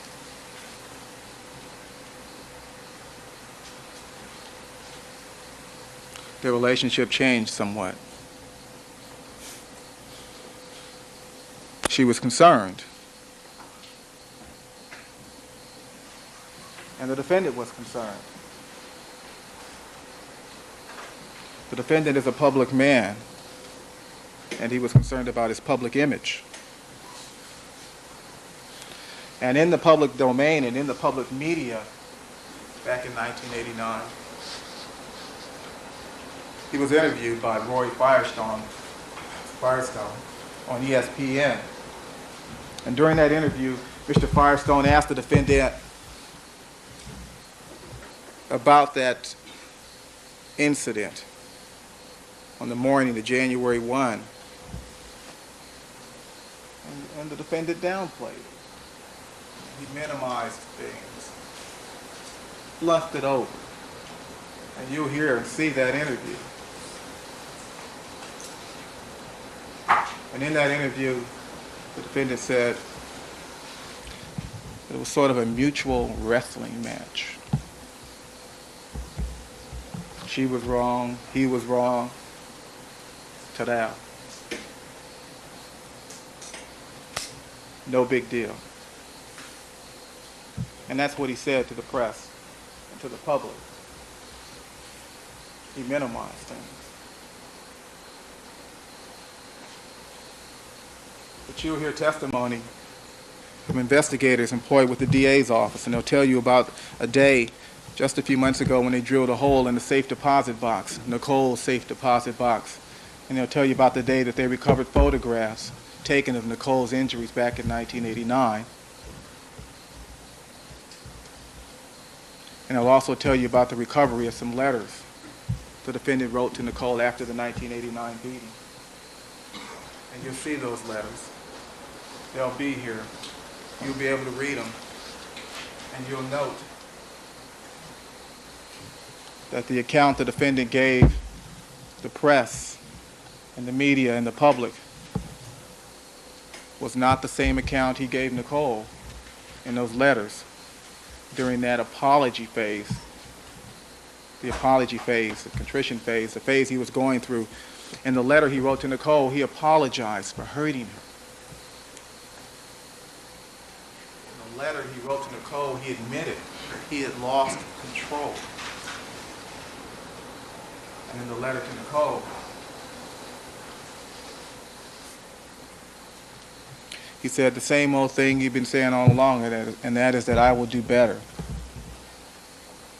We can get through this. And that happens in bad relationships and in abusive relationships, doesn't it? Things get bad things happen. It's always somebody's fault. But nobody wants to take the blame. And in this situation, and the evidence will show that what the defendant did was he made these promises, sort of roped her back in. You know how it is. Bad relationship, I'll do better, here's a gift, I'm sorry, and they just rope you back into it. And if you're the other person in Nicole's position, as she was, and this will be reflected in the evidence, she wanted to believe. She wanted to believe that her marriage could survive. She wanted to have hope, and he gave her hope for a while. Because this is a cycle.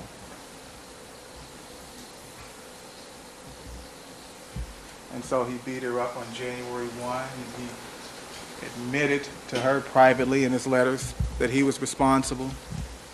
And he apologized, and he gave her things, and he tried to make it all better, and he gave her hope, and he roped her back in, and she stayed. She stayed because she had hope and because she wanted to believe that January 1, 1989 would be the last time that he would abuse her, physically or mentally. As you hear the evidence in this case,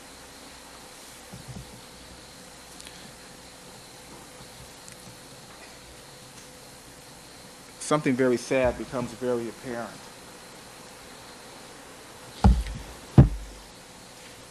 They met when she was 18, and he was almost 30.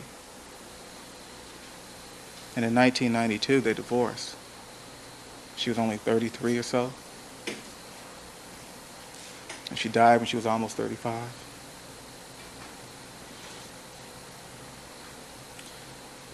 Throughout her adult life, throughout most of her adult life, her concept of marriage and a relationship was defined by this defendant. That was adult love. Her notion of adult love for 15 years was what this defendant gave her.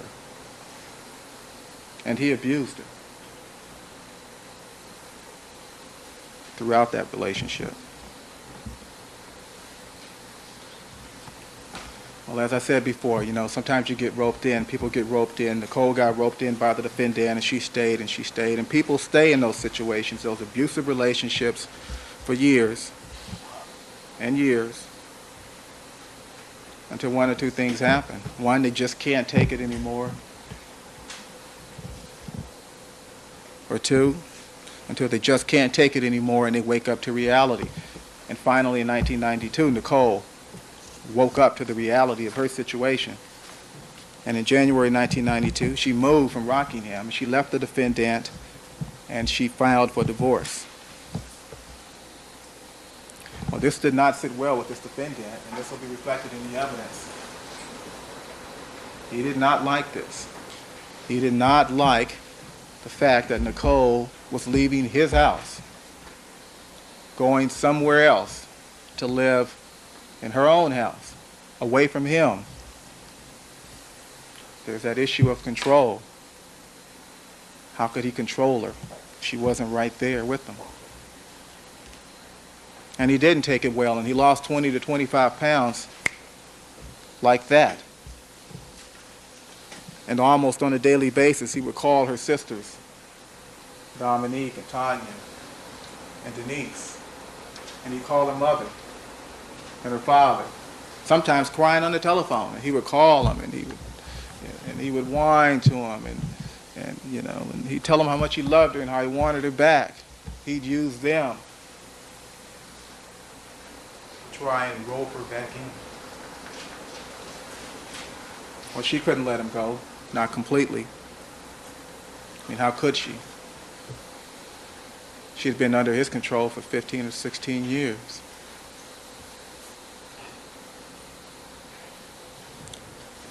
And so she didn't go too far. She rented a house in Brentwood on Gretna Green. They saw each other. They had children together, lovely children. You'll probably be seeing a picture of one pretty soon. But he couldn't deal with the loss of Nicole. He couldn't deal with not having her there. He couldn't deal with the loss of control, and he couldn't help but pursue her. You'll hear a testimony in this case from Nicole's mother, and she'll tell you about some of the telephone conversations she had with the defendant back in 1992, and some even more recent. And in one conversation, he told her,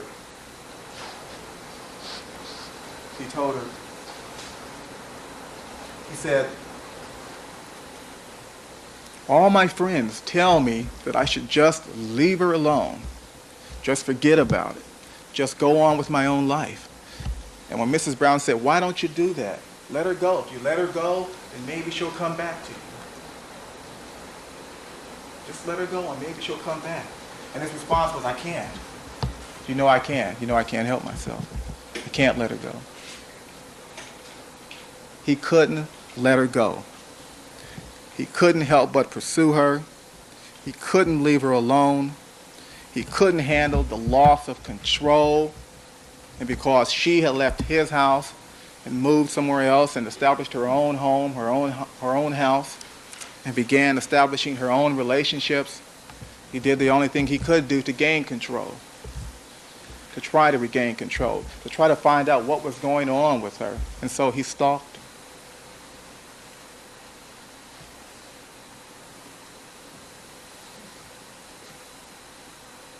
He stalked her. When she left Rockingham in January of '92 and set up a new household on Gretna Green, also in Brentwood, she began dating a man named Keith Zalamzowicz. And she got a babysitter for their 2 children.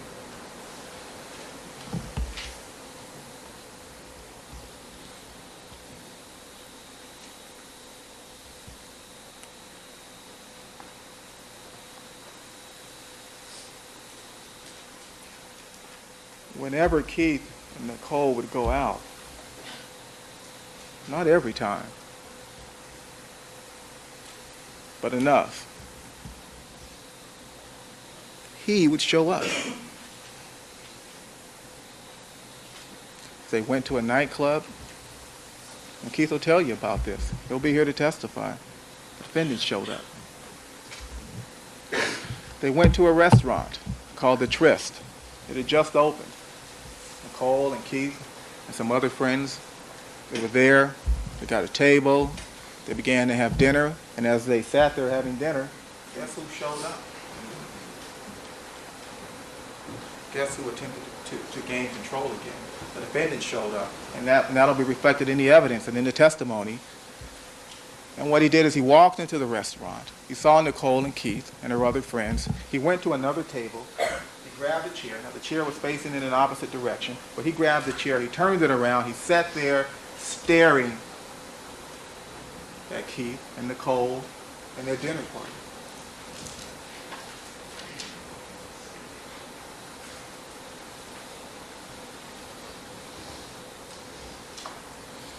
Well, Keith will be here to tell you that that was an awfully intimidating experience. Why?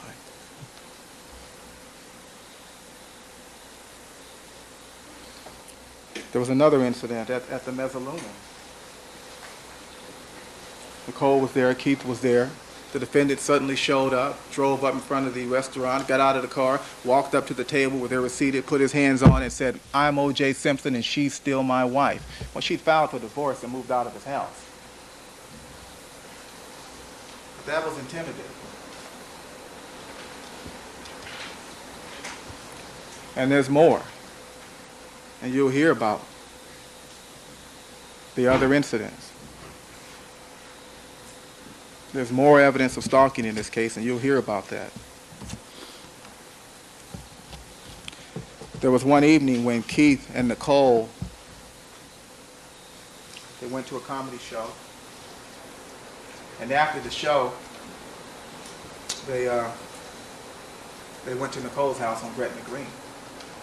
It was about 3 in the morning, and they were seated on the sofa in their living room. The kids were upstairs asleep. It's 3 o'clock in the morning. And Keith and Nicole made love on the couch.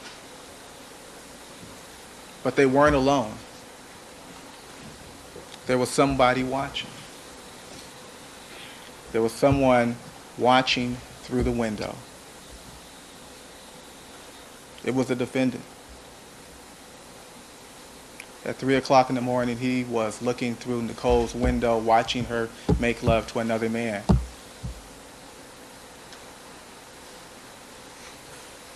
And the next day, when Keith and Nicole were together, he walked right into her house.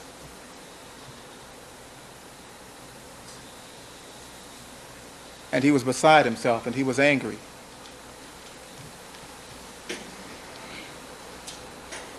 Said some very naughty things.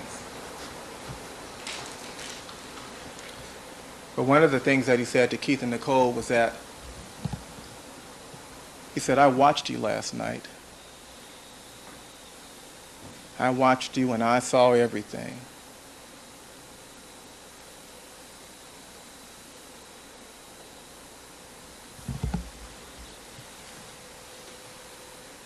Well, the evidence will show that that is some unusual behavior, to say the least. But the evidence will show also that this is all part of this cycle. It is all part of this dominant theme in their relationship. This is all part of his need to know everything about her, to know where she is, to know who she's with, to know what she's doing, to control her. It's control. It's all about control. And though he did not interrupt them during the middle of the act, and he didn't punch Keith out, and he didn't punch Nicole out, he still watched so that he would know. And to control her, he had to confront her with what he knew, to intimidate her, to keep her from doing it again. It's all about control. Well, over the months, Nicole still wanted to believe that they could be a family again together. And they would attempt reconciliation, and they would fail, and they would attempt again. And Nicole was as much a party to that as the defendant was. But there was a situation in October of 1993, an incident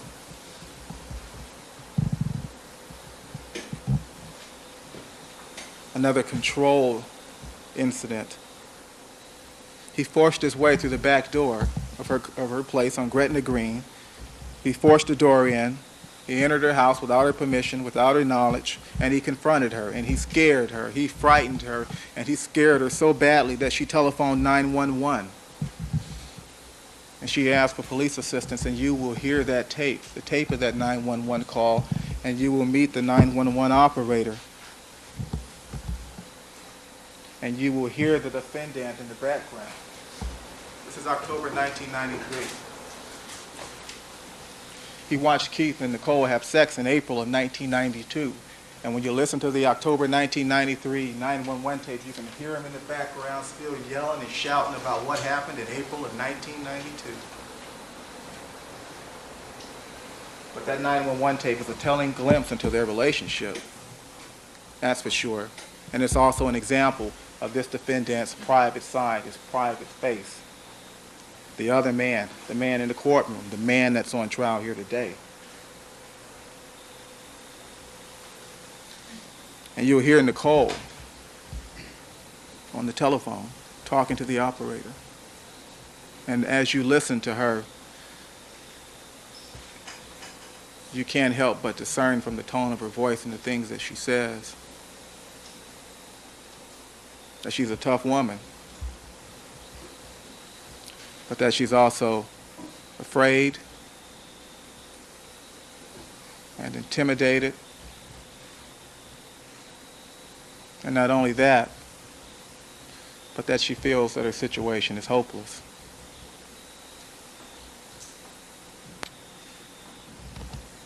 The evidence will show that by October of 1993, Nicole, her situation was hopeless, and she was helpless. Way back in 1989, the defendant said that the police had been to the house 8 times before and never done anything.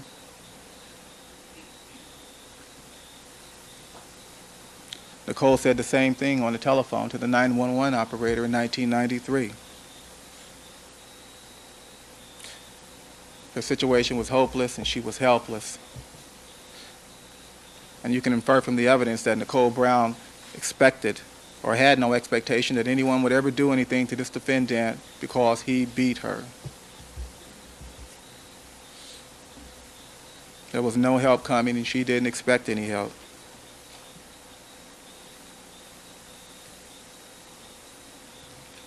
But you'll hear that telephone call. And you will hear the defendant, and you will get a true sense of the fear he instilled in her. And he didn't hit her that day. He didn't strike her and he didn't punch her. He did go through the house to see who was there.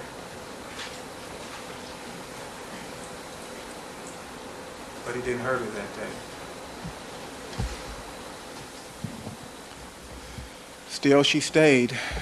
Still, they remained involved.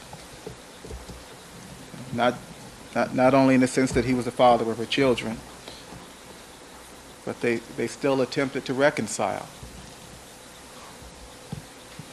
And over the months after October of 1993, they tried to get together and they failed. They tried to get together and they failed. And in May of 1994, it was Nicole's birthday. And the defendant gave her a very nice gift, a piece of jewelry. And they attempted to reconcile, for lack of a better description. But the evidence will show that it was a very brief attempt, because a few days later, Nicole called it quits.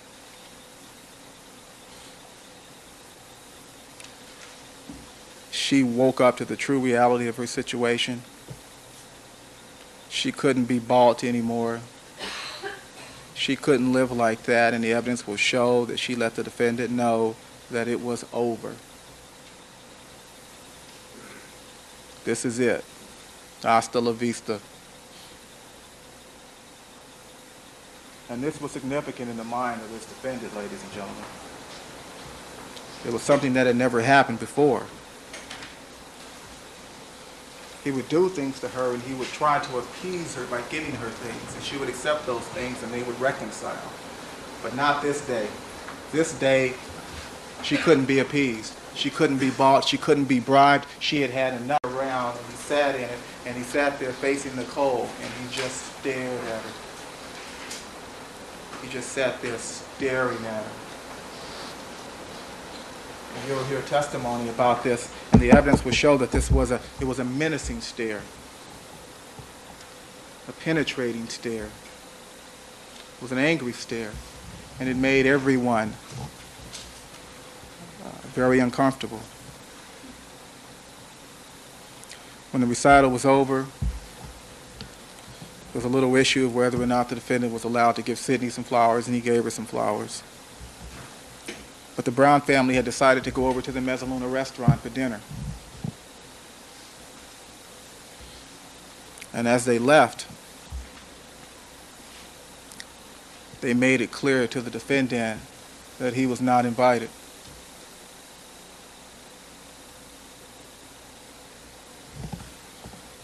And he wasn't invited.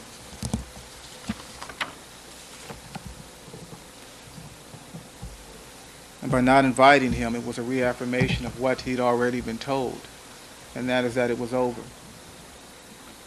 He was no longer being treated as a part of the family. He was no longer the centerpiece of every family outing. Nicole was getting on with her own life. And as the Brown family left, they looked toward the defendant and they saw him, and he was angry and he was depressed and they were concerned, and everyone wondered, what is he up to now? Well, Ms. Clark will tell you exactly what the defendant was up to as the day proceeded on. But there are some things you should know about this evidence that, as you hear it.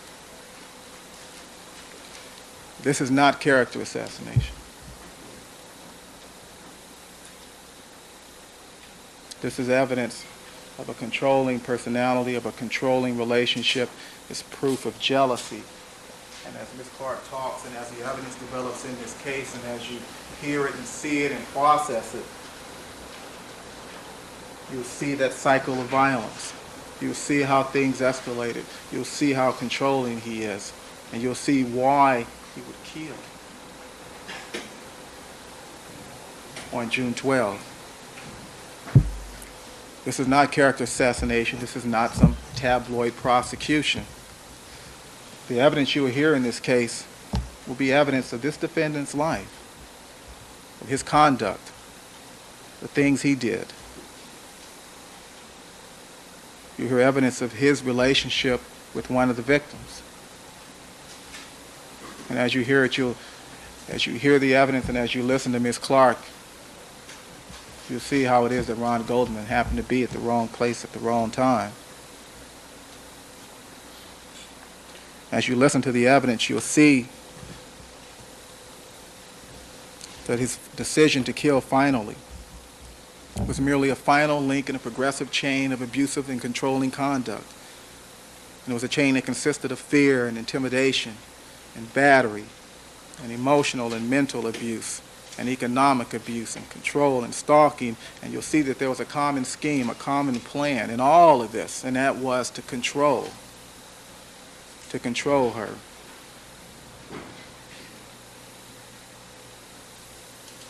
It was all designed just to control her. And in controlling her, it was the private man, Private O.J. Simpson. It was the defendant who committed that final, ultimate act of control. She left him. She was no longer in his control. He was obsessed with her. He could not stand to lose her. And so he murdered her.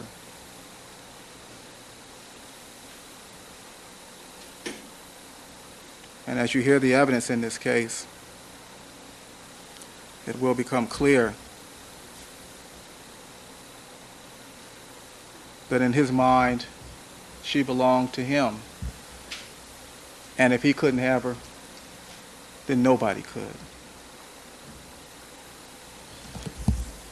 Thank you. Ms. Clark?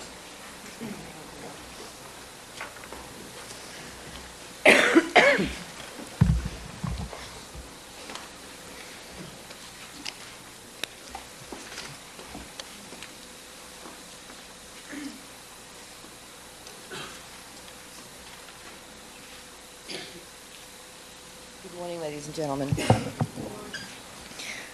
You've all seen him for quite a while, but hadn't seen Mr. Darden. He was busy with other matters, and he is an integral member of our team. Let me introduce some of the other lawyers you haven't met yet, but you will be seeing through the course of this trial. Mr. Hank Goldberg, Mr. Woody Clark, and Mr. Rodney Harmon. They will all be presenting the scientific evidence in this case that relates to the blood analysis and DNA testing.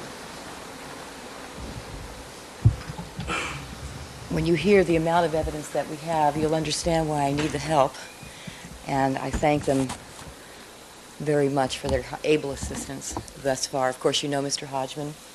He's still here. You've now heard the why. You've heard why. Why would Orenthal James Simpson, a man who seemingly had it all, commit such heinous crimes? Throw it all away. The one simple truth about the evidence described to you by Mr. Darden is that it shows that Mr. Simpson is a man, not a stereotype, but flesh and blood, who can do both good and evil. Being wealthy, being famous cannot change one simple truth. He's a person, and people have good sides and bad sides. Whether you see both sides or not, both sides are always there. Now, we will show you the other side of the smiling face you saw in the Hertz commercial, the one you never saw on camera, the one none of us ever wanted to see. And that was the side that went from Rockingham at his estate to Nicole's home at 875 South Bundy on the night of June the 12th, 1994. Now, on that night, many events were happening at the same time. And in order to give you a true picture, the most clear and accurate picture of what really happened, how the events occurred, I'm going to go back and forth between the parties and between the locations. So what I want to do, first of all, is describe the setting for you. As of June the 12th, 1994, Nicole was living at 875 South Bundy in Brentwood. That's a condominium. It was a duplex, and so it's one building. She had one side, had a common wall, and her neighbors had another side. She lived there with her two children, Justin and Sydney. The defendant was living at 360 Rockingham Avenue in Brentwood. Brian Kalin, known as Cato, some of you already are familiar with the name, was living in one of the guest units behind the defendant's home on Rockingham Avenue. The defendant's daughter, Arnell, lived next to Cato in another one of the guest units. I'll show you a diagram a little bit later to get you more familiar with the location, but the guest units are behind and apart from the main house, and they share common walls. It's kind of like one long building. So Cato had one, and then Arnell had the next one. Now, the background on Cato, and the evidence will show you, is the following. Cato met Nicole in 1992 after she had left the defendant at a party in Aspen. They remained friendly after that point, not romantically, platonic, just friends. And he went to a party that she gave in Gretna Green in 1993. He noticed that that house had a guest unit behind it that was a separate living quarters, and he asked Nicole if he could rent that location. She said yes. She rented it to him for $450 to $500 a month, and he was allowed to reduce that amount if he did babysitting for her. He was very good with the children, so that was an arrangement that worked well for everyone. However, Nicole decided to move out of Gretna Green in 1994, and she found the residence on Bundy that I've described to you. Now, the Bundy residence did have separate quarters with its own entrance and exit, but it was all under one roof. It didn't have a separate living quarter like the other house did on Gretna Green. The defendant asked Cato not to stay there, not to live under the same roof as Nicole, saying it wouldn't be appropriate. And he asked Cato to come stay in one of the guest units at his house on Rockingham. He told Cato he could stay there for free. Cato, obviously, saw a much better financial situation for himself and agreed. And so in January of 1994, Cato moved to the guest unit behind the defendant's house on Rockingham, and Nicole moved to 875 South Bundy. Let me show you a board now of the Rockingham location.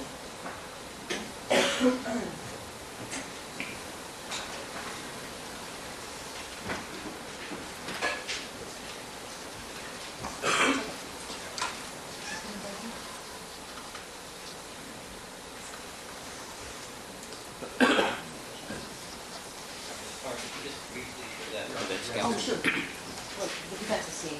Yes, I know, just so they, which ones? This one.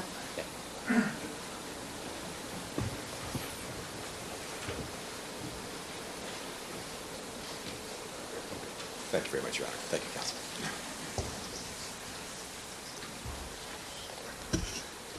Do I have a number on So we can tell which one it is. it? Shall I mark it now? Let's just, Or I just describe it? 360 North Rockingham Avenue.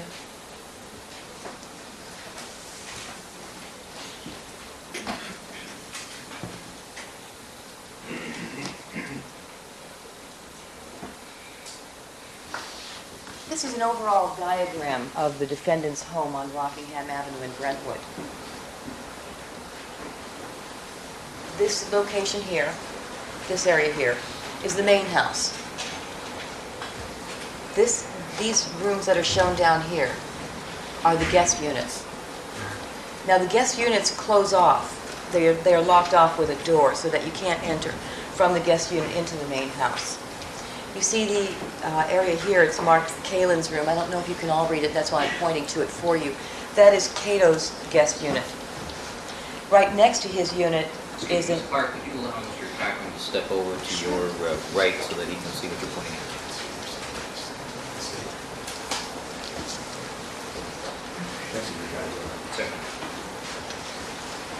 This is, thank you, Ronald.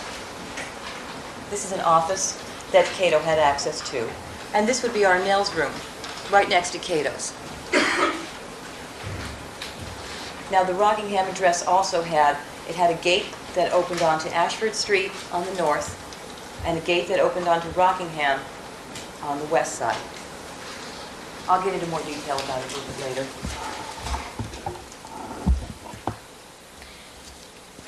Now, before I really get into the events of the night of June the 12th and into all the details, there are a few key points that I want to bring out to you right now. I'll come back to them again, but I want you to bear them in mind. This has to do with the timing of the events that happened that night. You're going to hear a lot of talking about that throughout this trial. I think I can guarantee that. With respect to the timing, the evidence will show that on the night of June the 12th, 1994, the defendant had an hour and 10 minutes of time in which his whereabouts are unaccounted for. And we will show that it was during that hour and 10 minutes that the murders were committed. And so the evidence will prove that Cato last saw the defendant on the night of June the 12th at 9:35 at the latest. He did not see the defendant again until after 11 o'clock. In between those two times, at 10:15, a dog is heard barking that the evidence will show was Nicole's dog, which fixes the time at which the murder occurred. At 10:45, Cato heard thumps on his wall. And shortly after 11, he saw the defendant. An hour and 10 minutes during which the murders occurred, in which the defendant's whereabouts are unaccounted for. I'll come back to that point.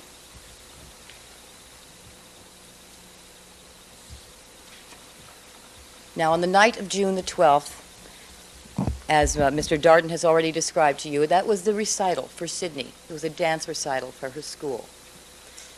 On the morning of June the 12th, the defendant played golf play cards, and he was scheduled to go to the recital at 5 p.m. on the evening of June the 12th. Mr. Darden described to you how the defendant behaved that night. He was in an ugly mood, morose, depressed, and clearly fixated on his ex-wife, Nicole Brown. He returned home after the recital, and he spoke to Cato. It was approximately 6:30 to 7 p.m. He returned home to his home on Rockingham. Now, at about that same time, 6:30 to 7 p.m., Nicole was arriving at the Mezzaluna with her party. That was all of her family and Sidney and Justin.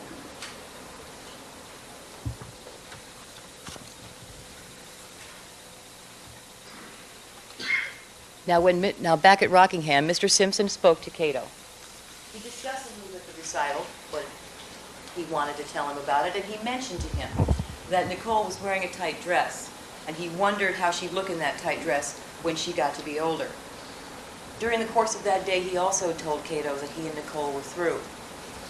Important to remember that the defendant would make statements sounding like he was cavalier about it, but the truth that we learned from the inside is that he was not at all cavalier about losing Nicole.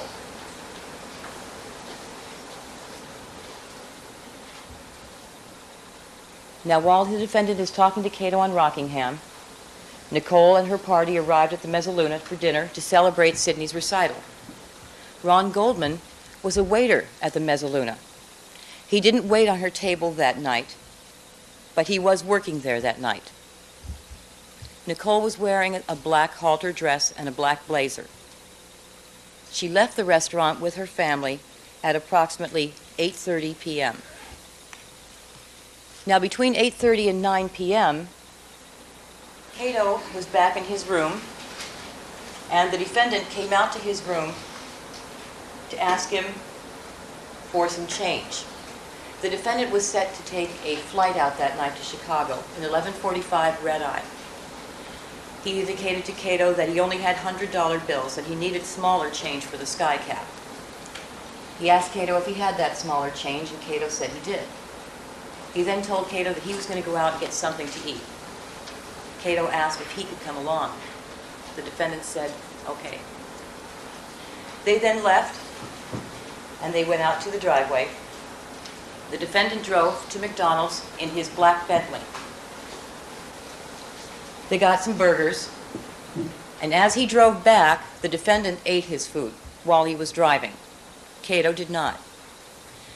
They got back to 360 Rockingham, and the defendant parked his Bentley in the driveway in the same position in which it was found by the police in the early morning hours of June the 13th. When Cato got out of the car, it was 9:30 to 9:35 at the latest. And when he got out of the car, we last saw the defendant standing near the Bentley. Cato walked through the driveway, through the side yard, and back to his room.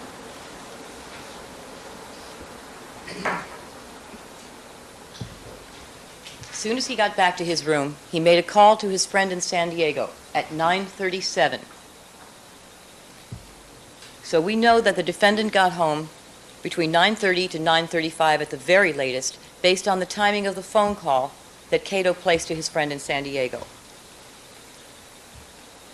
When Cato left the defendant standing at the Bentley at 9:35, he did not see the defendant again until after 11 p.m.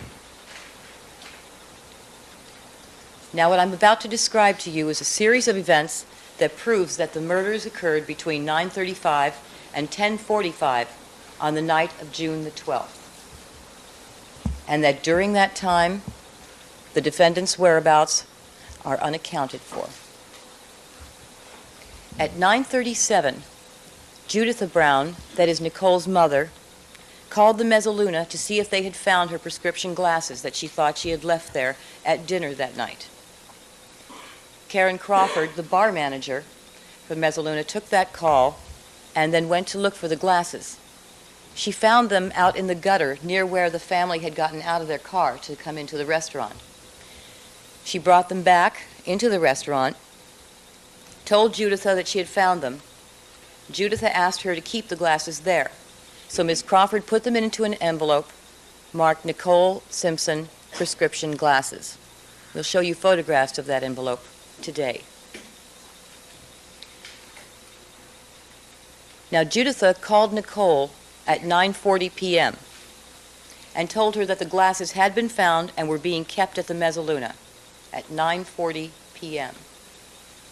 And that was the last time Juditha ever spoke to her daughter, Nicole.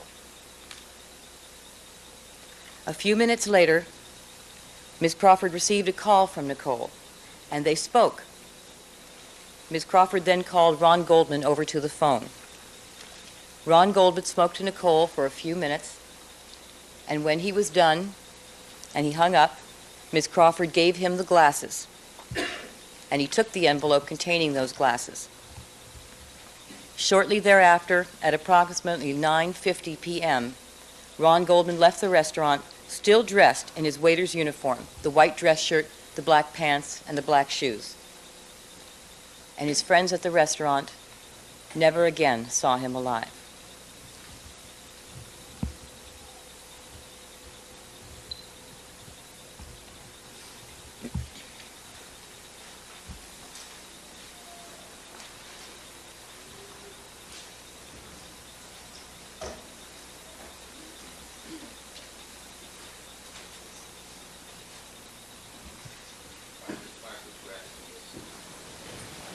Which graphic is this? This is a view of the alley. All right, what item, what exhibit number? I'm sorry. What exhibit number, just for the record, so we can demonstrate? Oh, what I'm we- sorry. Number? P1. At approximately 10:15 p.m., Pablo Fenves, who lived diagonally across the alley behind Nicole's condominium, heard a dog begin to bark. The area you see here in the photograph, and I'm trying to designate it with the red light, this is alley behind her house, behind Nicole's house at 875 South Bundy. This Jeep that you see here is her Jeep. Pablo Fenves, whom I've just described, lived in the area where you see the police car. The lights that you see here on the balcony indicate where Nicole lived. That's her condominium. This is a rear view, again, of the rear of Nicole's condominium. That's her Jeep. That's her garage that I'm indicating. And this is the balcony area I've indicated before, and there's the upstairs area. This is P2. Thank you. This garage and these living quarters here belong to another family. As I indicated before, it's a duplex.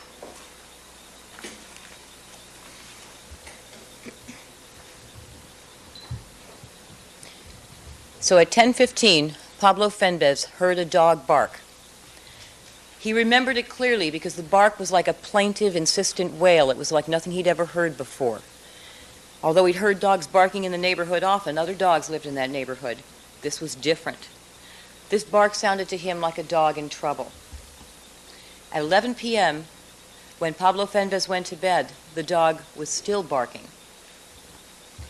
He went over to his bedroom shutters and opened them to look out in the direction that the barking seemed to be coming from.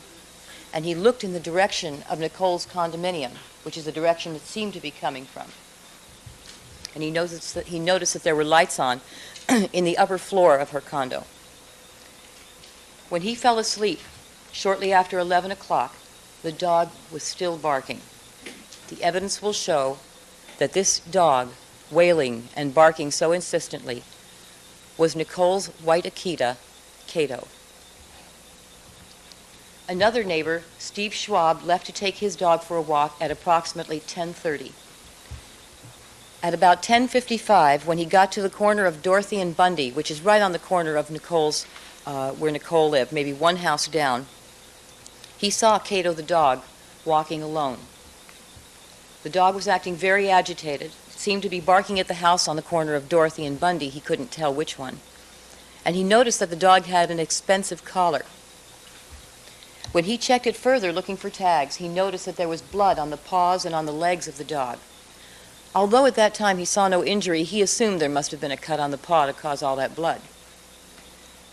As he continued to walk, the dog began to follow him, but it behaved in a very strange manner, because at the walkway to every house that they passed, the dog would stop and bark insistently. When Steve got home at approximately 11:05, he and his wife discussed what to do with this dog. They sat outside, gave it some water because it seemed very dehydrated, and decided to try and get it to lead them to its owner's home. So they took it out, and they started to walk back, but as they neared Bundy, the dog resisted. The dog pulled back, and they couldn't get it to go any farther. So they took the dog back to the courtyard of their apartment building. Now, in that courtyard, there was more light, and they were able to see more clearly that there was no injury on the dog, but that its paws and its legs were clearly bloody.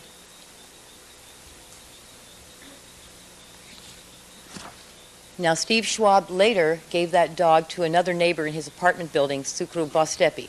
You'll see them testify in this courtroom. And Sukru Bostepi agreed to take care of the dog for the night. But again, the dog was acting very agitated with Sukru Bostepi. He tried to take him inside the apartment, and he was sniffing and scratching and trying to get out. So he tried to do the same thing that Steve did. And he took the dog out for a walk, hoping it would lead him back to the owner's home.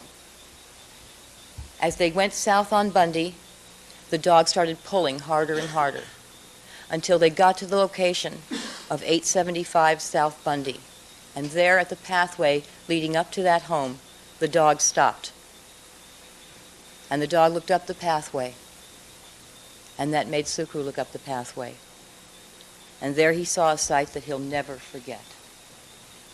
He saw the body of Nicole Brown lying at the foot of the steps in a pool of blood.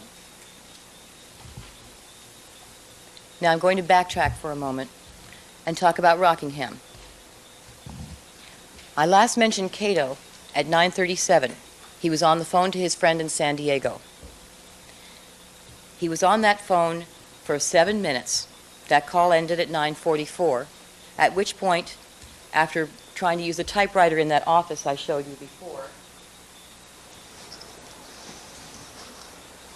which is right next to his guest unit.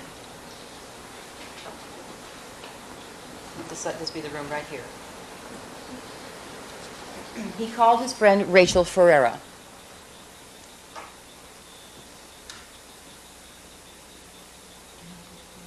Once you finish the thought, clerk.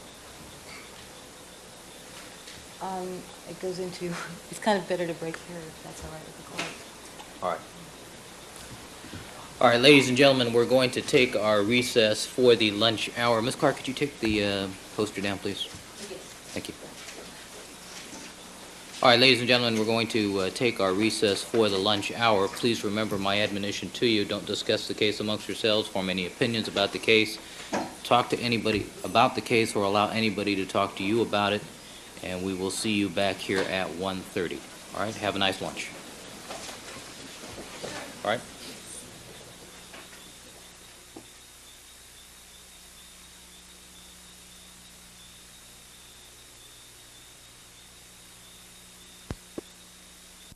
All right, good afternoon, counsel. Is there anything we need to address before we invite the jurors to rejoin us? Mr. Cochran?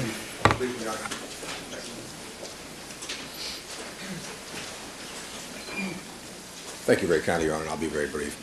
This morning, Your Honor, I have received several calls regarding the witness, Rosa Lopez, and at noon I spoke with her personally. She indicates she's being besieged by individuals who are trying to either interview her. The press is outside of her house. She can't get out of her driveway or her, where she works. She's very, very afraid that in these harsh economic times that she may lose her job. Her lawyer, Carl Jones, has written a letter asking that should the people want to interview her, he'll arrange it and not to try to come on her job. She is works as a housekeeper. And I don't know what the court can do about the press, but she was really exasperated when I talked to her, and perhaps the court can appeal to the good side and the press and ask them if they would give her some privacy. She's very, very concerned about herself and her family. She feels it's unfair. I thought I should bring this to Your Honor's court because I got a call here in several calls here in court. All right. Mr. Darden, you have some response or comment on that? Yes, Your Honor, thank you. And I appreciate Mr. Cochran's comments. I would just like to indicate that we haven't been part of the harassment. We haven't attempted to contact Ms. Lopez, as Mr. Douglas alluded to yesterday. And I would join in Mr. Cochran's request that this witness, as other witnesses in the case, not be harassed by the media, by the public. Leave these people alone. It's not their fault that they happen to be witnesses in the case of People v. Simpson. And we will contact Mr. Jones at the proper time and before we attempt to interview Ms. Lopez. All right. Thank you. We join, we should agree on something, Your Honor, and we welcome your suggestion to the press if you have one. I think it goes without saying. All right. Thank you, counsel. Where the jury comes in, Your Honor? Yes. We're missing someone. If I could just step outside for one moment. Sure.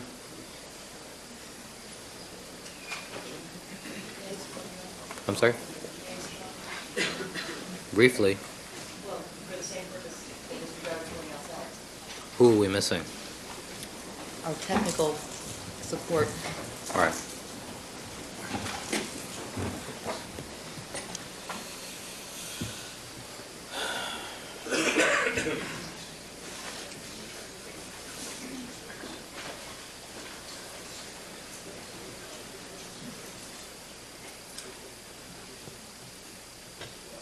Is Mr. Harris here? Mr. Harris? What's the warm-up time on the Elmo?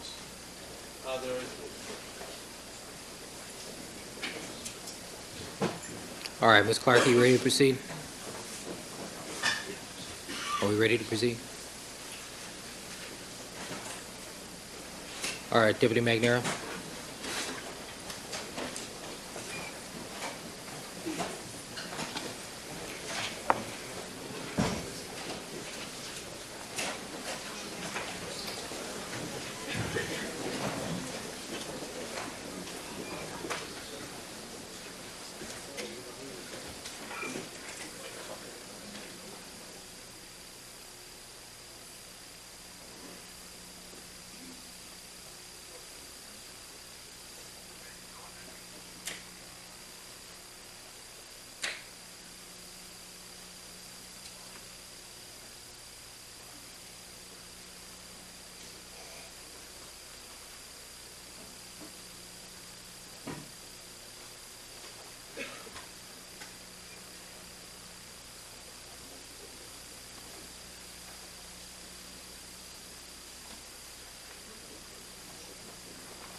All right, thank you, counsel. Be seated. Ladies and gentlemen, thank you.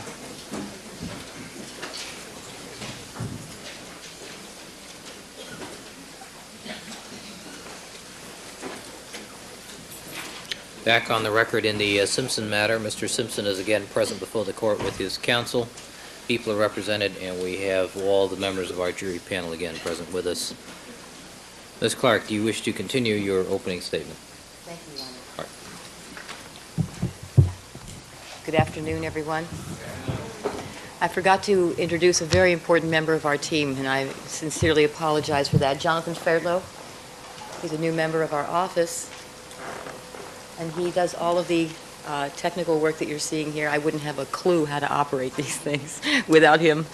I'm in serious trouble. I hope you all had a very good lunch. Let me remind you of where we left off so that we can pick up from there.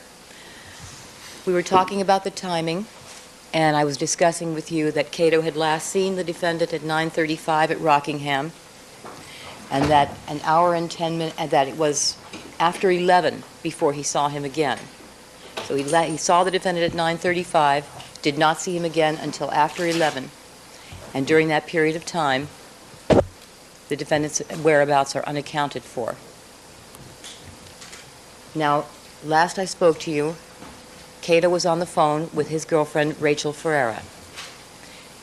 At that time, at that same time that he was on the telephone, and this was approximately 10 to 10:15, Alan Park, a limousine driver, was on his way to Rockingham to pick up the defendant to take him to the airport, where he would take his flight at 11:45 to Chicago. Now, although his instructions were to arrive at Rockingham at 10:45, he hadn't been in the Brentwood area before, and he didn't want to be late. So he left early, and he arrived at Rockingham at 10:25. Now, I'm going to use the diagram again.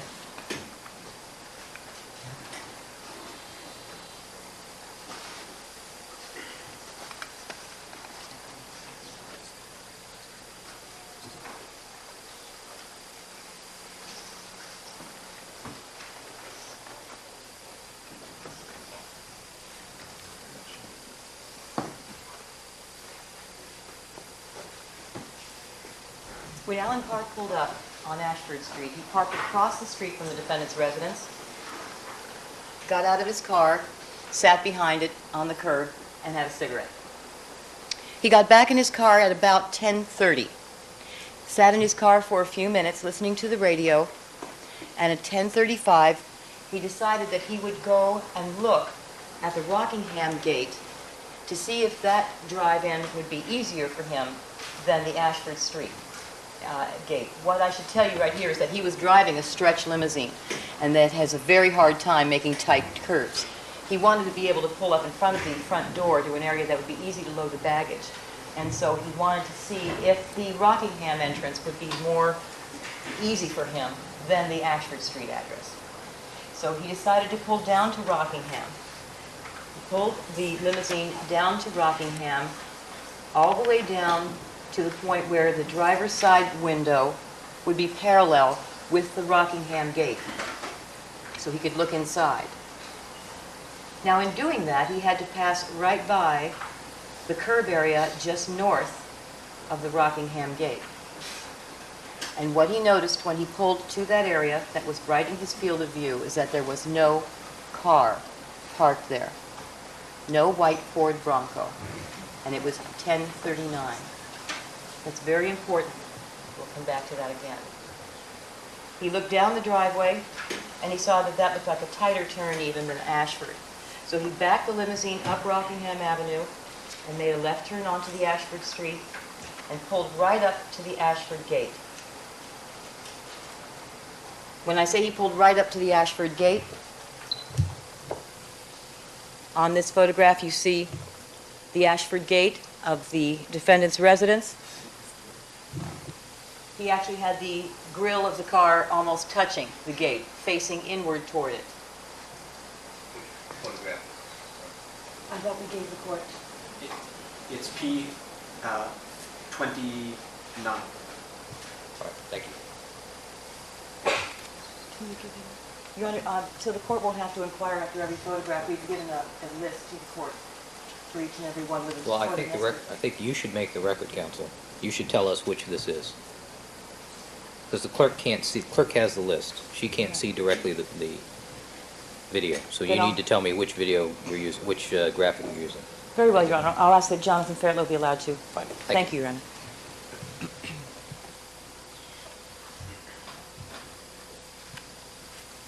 Now, when Alan Park pulled back to the Ashford gate, parking up against it, facing into the driveway, he looked at his watch, and it was 10:40 p.m. At that point, he decided to go and ring the buzzer. I wanted to show you something else on there so you'll know what I'm talking about when I say ring the buzzer.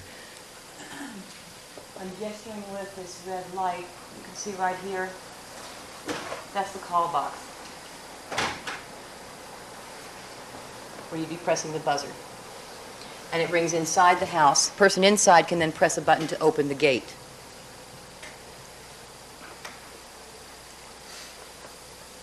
At 10:40, he began to ring the buzzer. He could hear it sound, but there was no answer. There were lights on in the upstairs, one light on upstairs. There were no lights on downstairs.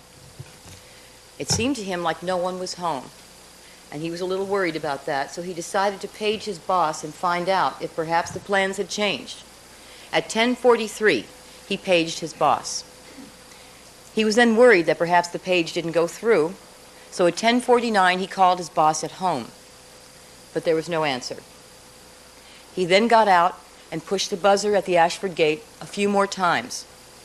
Still got no answer. Now, during this period of time, Cato is still in his room on the phone with his girlfriend Rachel.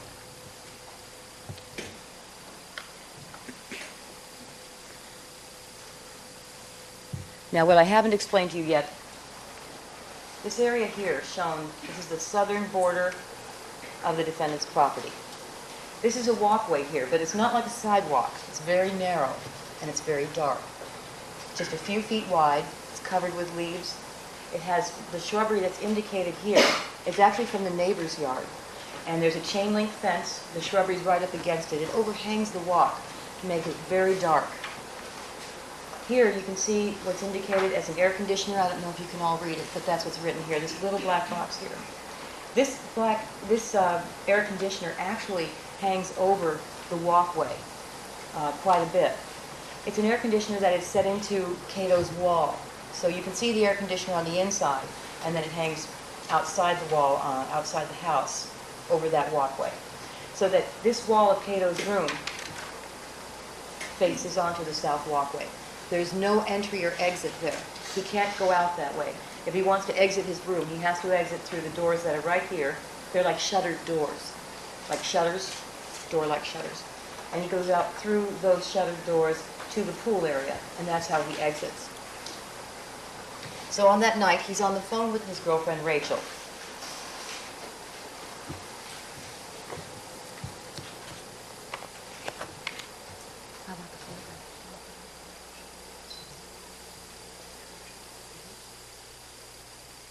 Okay, what's indicated here, P what? P what? P4.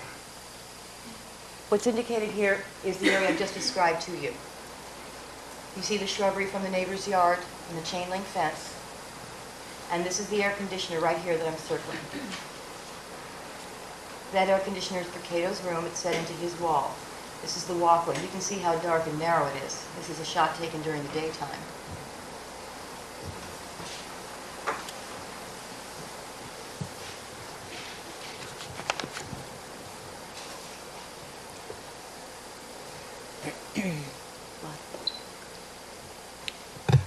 At 10:45, Cato was talking to his girlfriend Rachel when suddenly he heard on the wall where the air conditioner was 3 loud thumps. The thumps were so loud that a picture on that wall actually moved. Cato was alarmed. He asked Rachel, "Have we had an earthquake?" When she said she hadn't felt any, he became even more alarmed. And then he wondered if there might be a prowler, somebody trying to break in, because if it wasn't an earthquake, that's what it had to be. He was worried about the sounds he had heard. He was worried about those thumping noises. And so he decided that even though he was afraid, and it was late at night and it was dark, he should go and see what the cause of those noises might be. A few minutes later, he hung up with Rachel and went out of his room to go and look.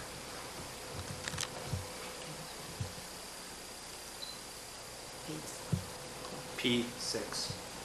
This is a picture of Cato's room.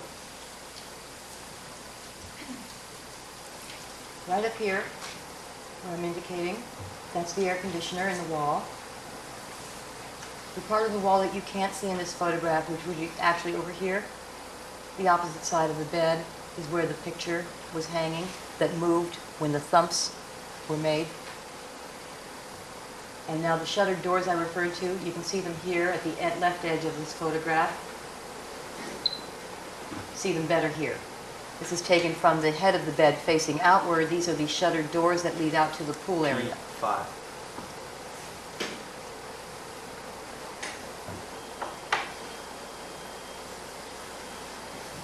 He walked out of those shuttered doors and out through the pool area, coming out onto the side lawn that borders Ashford Street.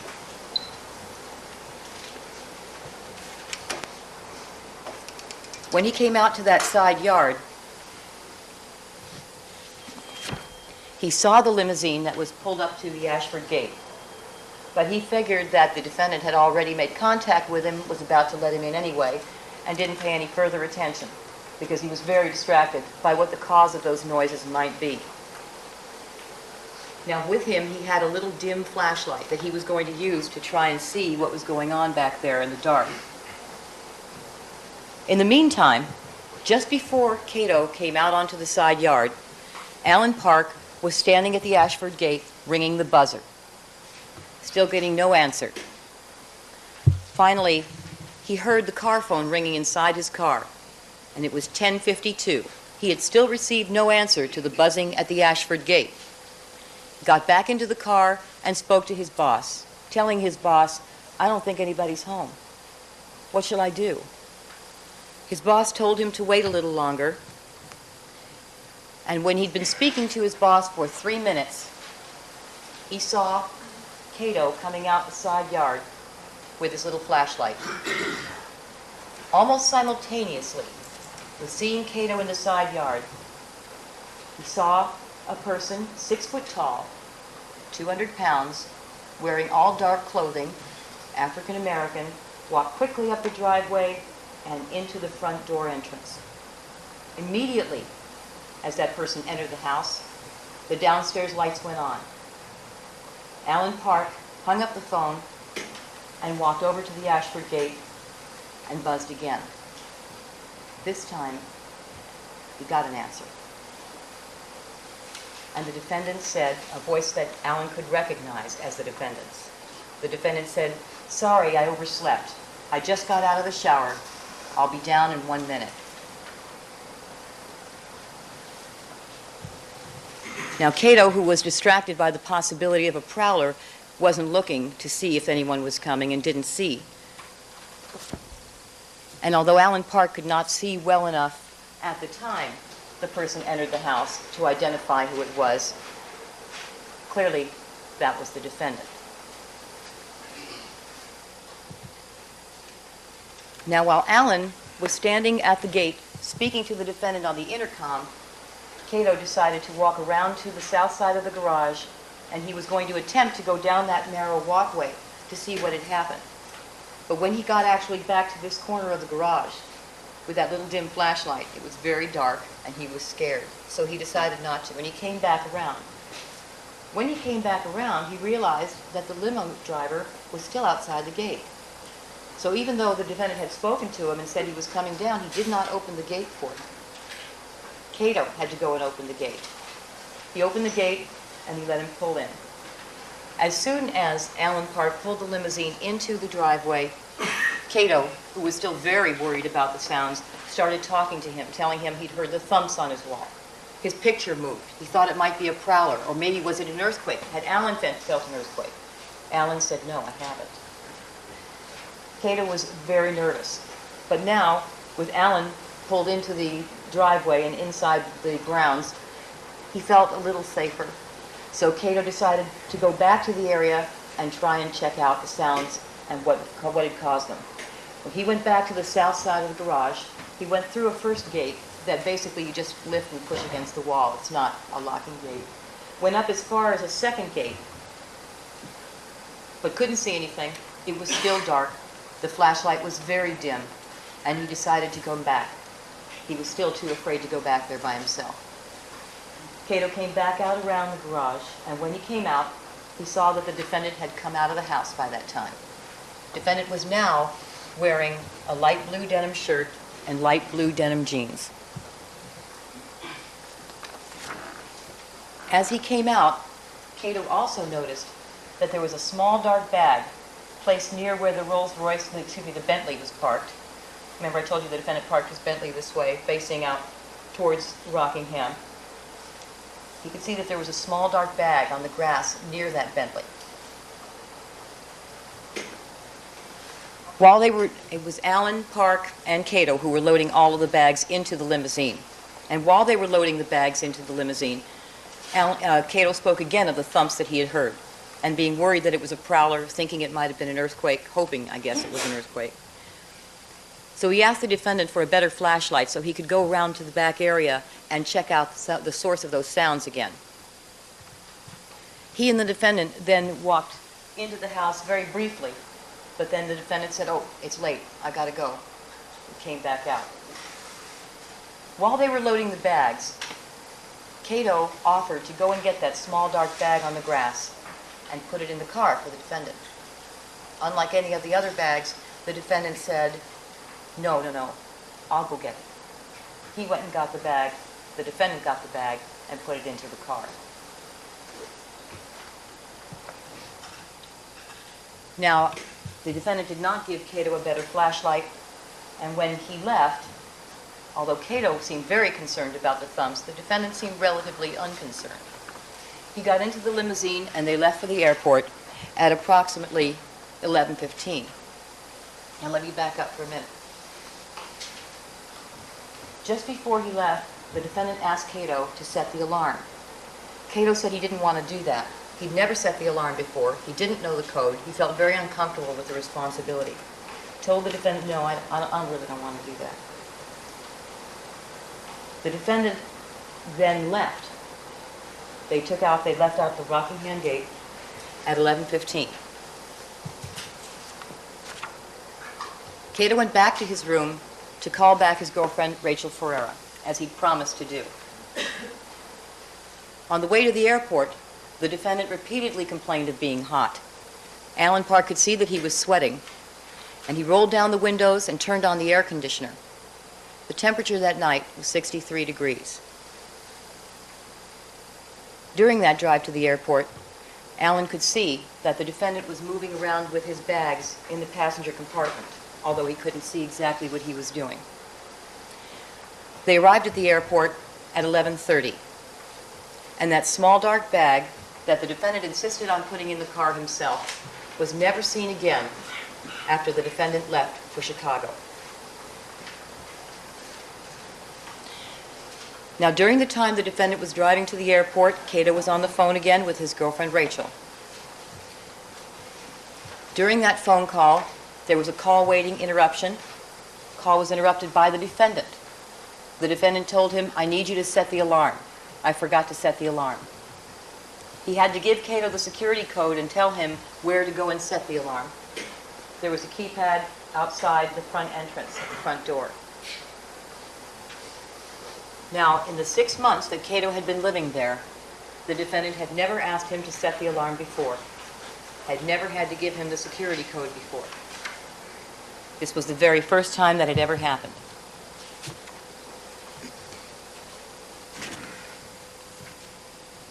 Now, at this point, we know the following. I'll talk to you about the timing again.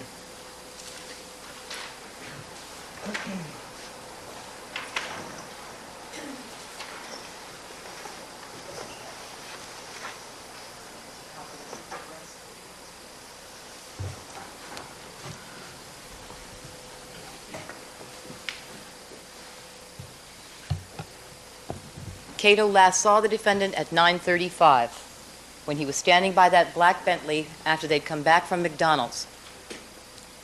40 minutes later, at 10:15, we hear Nicole's dog barking, that loud, insistent bark that went on and on and on. And it would be safe to assume that it was very shortly within that period of time that the murders occurred. When Alan Park drove over to Rockingham and saw that the defendant's Bronco was not there at the Rockingham gate, it was 10:39. And so we know that the defendant had not yet returned home. The drive to between Rockingham and Bundy was timed, taking a normal rate of speed between the hours of 9:30 and 10:30 at night. It took approximately 6 minutes. And just so you can see the relationship of the two locations.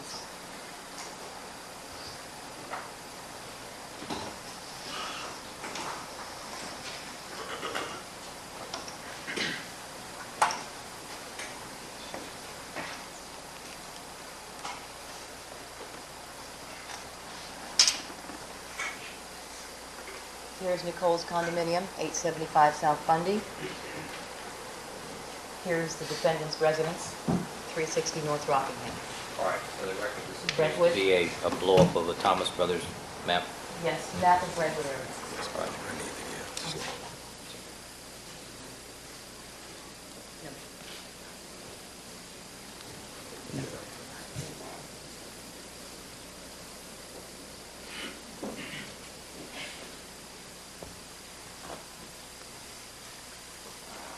So at 9:35, last sight of the defendant. 40 minutes later, at 10:15, the dog is barking. Nicole's dog is barking. At 10:45, half an hour later, we hear the thumps on the wall. This leaves us between 9:35 and 10:45 for the defendant to drive from Rockingham to Bundy and back, a total of 12 minutes, which leaves him a full hour to commit the murders.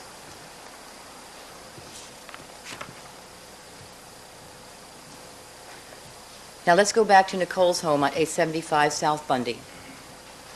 Now I'm going to show you what Sukru Bastepi saw when Nicole's dog took him to 875 South Bundy.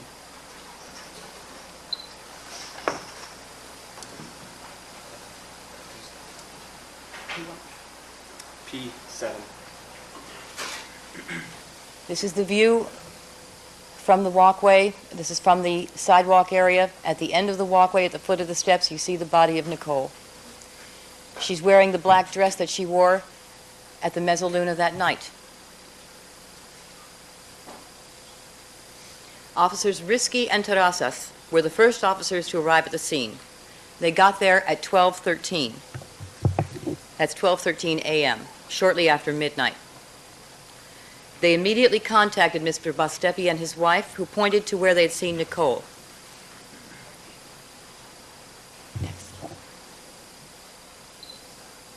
What you see here is what Officers Risky and Terrazas saw when they arrived at the scene. You can see here the paw prints P8. of a dog. Officer Risky will describe to you what it was he saw when he got there. They were the same paw prints, no shoe prints, only dog prints up and down this walkway.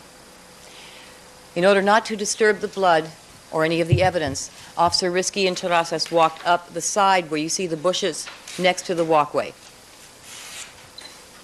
P10. They walked alongside. It would be to the left side of the walkway. You give me just a moment before you bring up the next one to let me know what it is. Because I indicated to you I do not want to let out a video feed of certain items. Right. Thank you.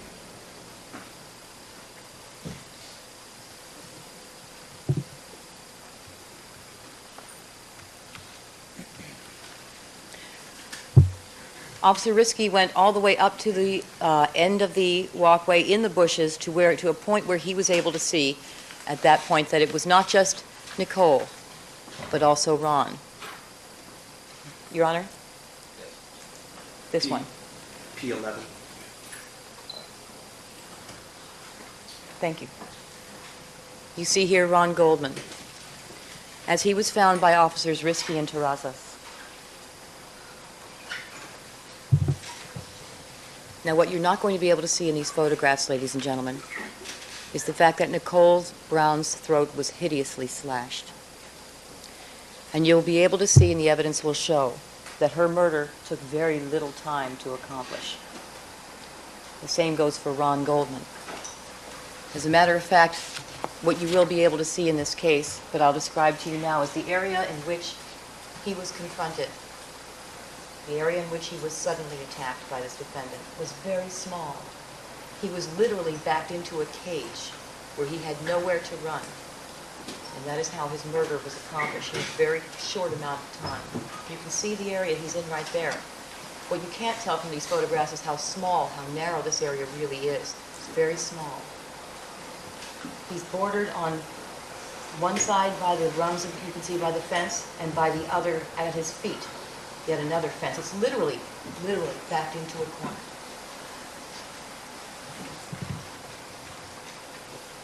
Now, so you can see the relationship and how close Nicole and Ron actually were. I have a diagram.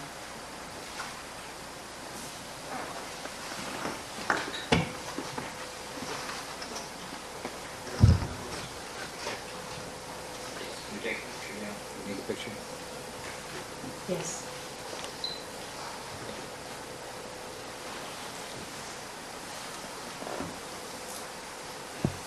What this board shows you, and this is a board, Your Honor, called 875 South Bundy Drive, depicting envelope, hat, glove, and both of the victims.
Thank you, Your Honor.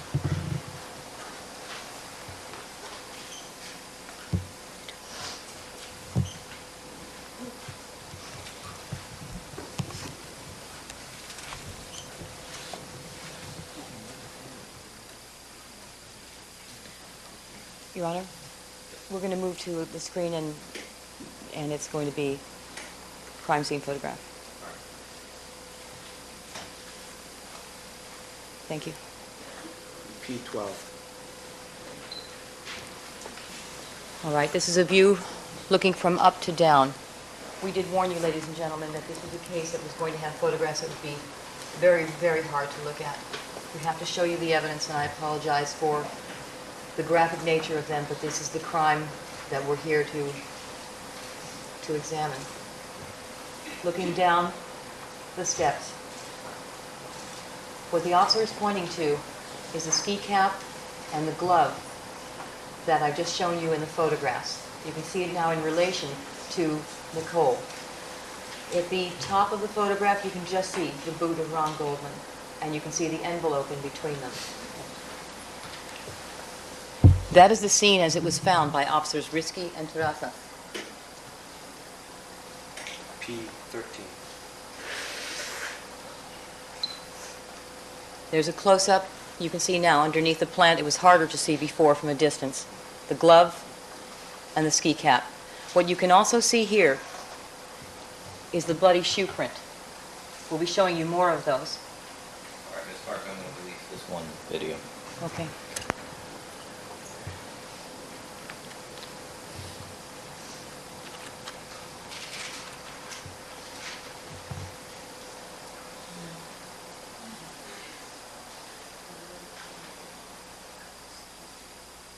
P14. This is a little bit closer shot to let you see how clearly you see the bloody shoe print at the scene, right at the, right near the ski cap and the glove. And you can see how on a dark night, when it is dark there, the ski cap and the glove would be hidden by the plant, be difficult to find. And under pressured and hurried situation, you're not going to have a lot of time to look for them.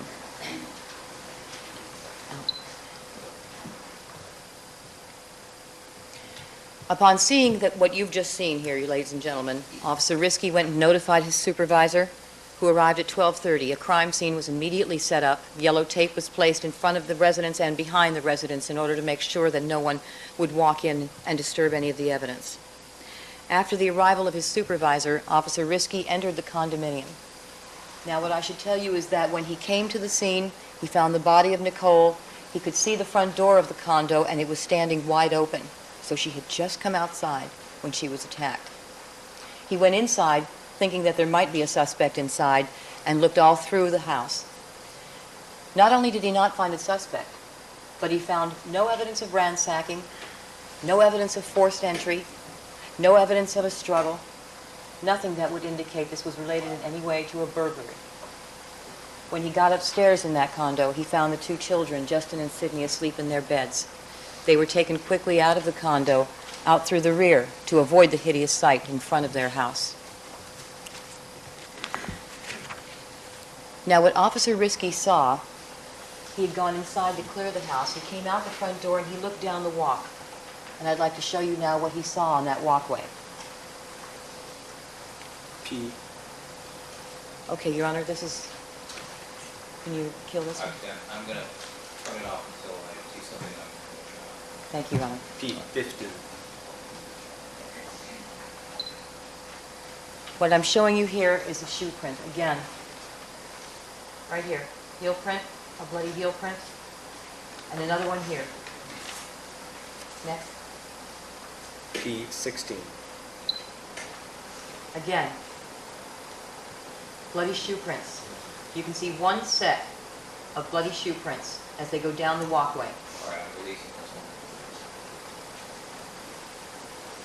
Those bloody shoe prints, that one set of bloody shoe prints continues all the way back towards the rear alley area where there's the driveway. Remember I showed you earlier on that there was a driveway area behind the condominium where her Jeep was parked? These bloody shoe prints are all in the same direction, leaving the bodies of Ron and Nicole, going towards the back area. P17. And you can see them here again in a perspective shot. I'm circling with the red pen. About halfway down the walkway, they start to fade out as the blood is picked up by the sidewalk. What Officer Risky also saw were that there were blood drops just to the left of those bloody shoe prints. So next to that single set of bloody shoe prints leaving the scene, you had blood drops to the left of them. P18. These markers here indicate where there were blood drops found. And close-up. P19. It's a close-up of 112 that you saw farther in the distance, the blood drop.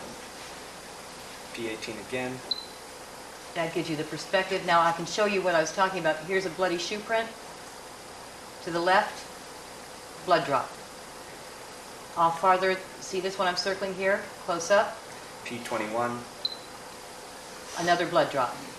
You can see that it is to the left again of a bloody shoe print. You can see that's a heel you're looking at there. P22,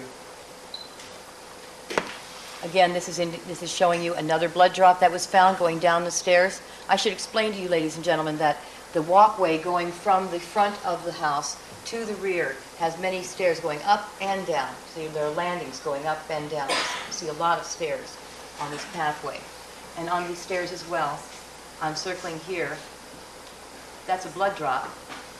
There were also bloody shoe prints seen here. I think you can even see this one I'm circling with the pen right now. P23, And that's close up, the one on the stairs. Blood drop. P24, Again, now this is at the rear gate of the condo. This tag shows another blood drop that was found. Close up, P25, and there it is. And now the blood drops continued out to the driveway area. P26, These markers show, close up, P27, you see here the blood drop on the driveway.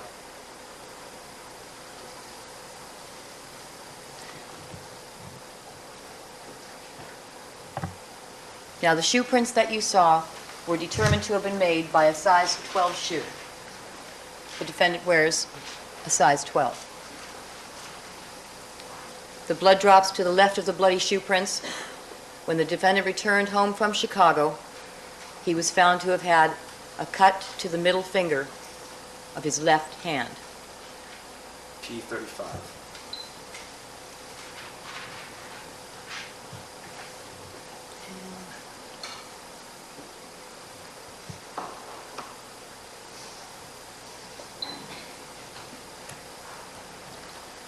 The case was assigned to the Robbery Homicide Division. Detectives Philip Van Adder and Tom Lang, the investigating officers assigned to handle the case. They arrived at the scene just after 4 a.m., and they viewed the crime scene and the evidence as I've just described it to you. They found the same things that Officer Risky found. Given the fact that there were 2 young children being held at the station pending some adult who could take charge of them, they determined that they would go and make notification to the defendant.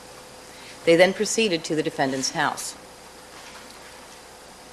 Now, they got to the defendant's house at approximately 5 a.m. At that time, they started to ring the Ashford gate, and they buzzed, but they got no answer. Now, at that point, they could see there were lights on in the house, there were cars in the driveway, but no one was answering. They eventually got the defendant's home phone number, called it repeatedly, but again, they got no answer. Then the detective saw the white Ford Bronco parked at the Rockingham gate. P30,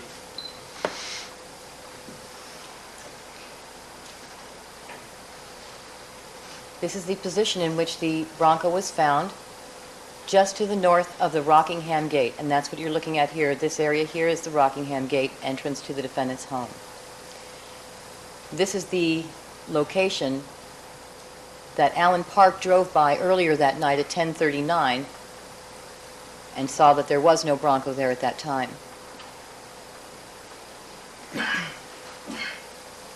P31, The detectives noticed that there was a small spot of blood near the driver's handle of that door. The criminalist is pointing to it here. That's Dennis Fung. P32, That's a close-up. You can see how small that spot of blood is. P33, This is taken from the rear of the vehicle. P34, Inside the vehicle, they saw in the rear cargo area, they were able to see a package that was addressed to Orenthal Productions. Knowing that that was the defendant's first name, they realized that was probably his car. After all they had seen, and failing to be able to get any answer at the defendant's home, they became alarmed, and they decided they would enter the property to see if they could locate someone or find perhaps another victim. When they went in, they went first to Cato's room. They knocked on his door and they asked him if there was someone there who could assist them. He directed them to Arnell, who was right next door. Cato told the detectives about the loud thumps that he had heard against the south wall of his residence that night, and about being worried about the source of those noises.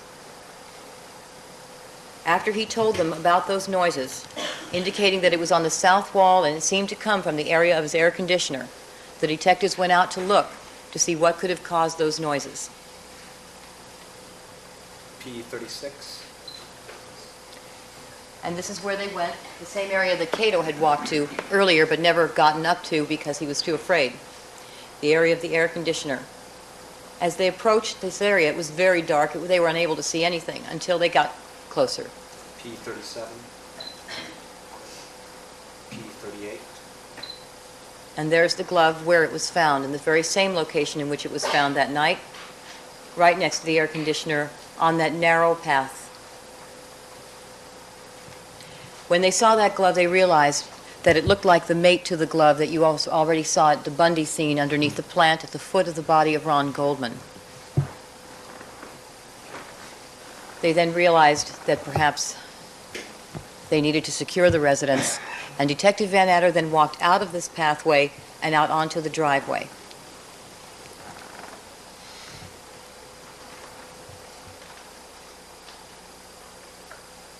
P40. When he walked out onto the driveway, what Detective Van Adder saw, now that it was becoming light, it was at least 6 o'clock in the morning at that point, were blood drops on the driveway that led from the Bronco and all the way into the house. P41. And close up, P42. and there's the blood drop, one of the blood drops that was seen. On the- P43. This was inside the house. This is right inside the front door in the foyer area. There were a series of 3 blood drops here, close up. P44. You can see them here. I'm circling them. Having seen all of this, the detectives then realized that this was not just an occasion to make notification, that in fact they had uncovered evidence that indicated that the defendant had committed these murders. They secured the home and prepared to conduct a search. Criminalist Dennis Fung arrived at Rockingham at about 7 a.m., where he began to test all of the blood drops they had found. He tested the Bronco, and then he tested the drops on the driveway, determined that the drops on the driveway were indeed blood. Then he went to test the glove and found that it, too, contained blood. A search of the house, inside the house, revealed, among other things, a pair of rumpled socks at the foot of the defendant's bed in his bedroom. P45. You see there the socks that I just spoke of. This is exactly where they were found, in that condition. P46. Close up.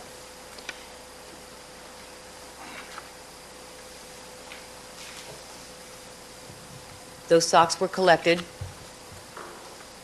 along with many other items, and submitted for analysis. Now, the defendant's Bronco that you earlier saw in Rockingham proved to be locked. They couldn't find any keys for it, they couldn't get into it, so it was towed in a locked condition to the print shed, which is an area where the police keep large items that need to be fingerprinted, where they can keep it locked up. They towed it to the print shed and did not open it until the 14th, when they opened it by use of a Slim Jim. You'll probably hear some discussion of things that occurred with that Bronco after the 15th, and they may be interesting, but they have nothing to do with the evidence that was recovered on the 14th. And a search for blood was conducted of that Bronco on June the 14th. Those items were recovered, the blood was collected, and it was analyzed. And those items that we'll be talking about today that were analyzed were recovered from the Bronco on June the 14th.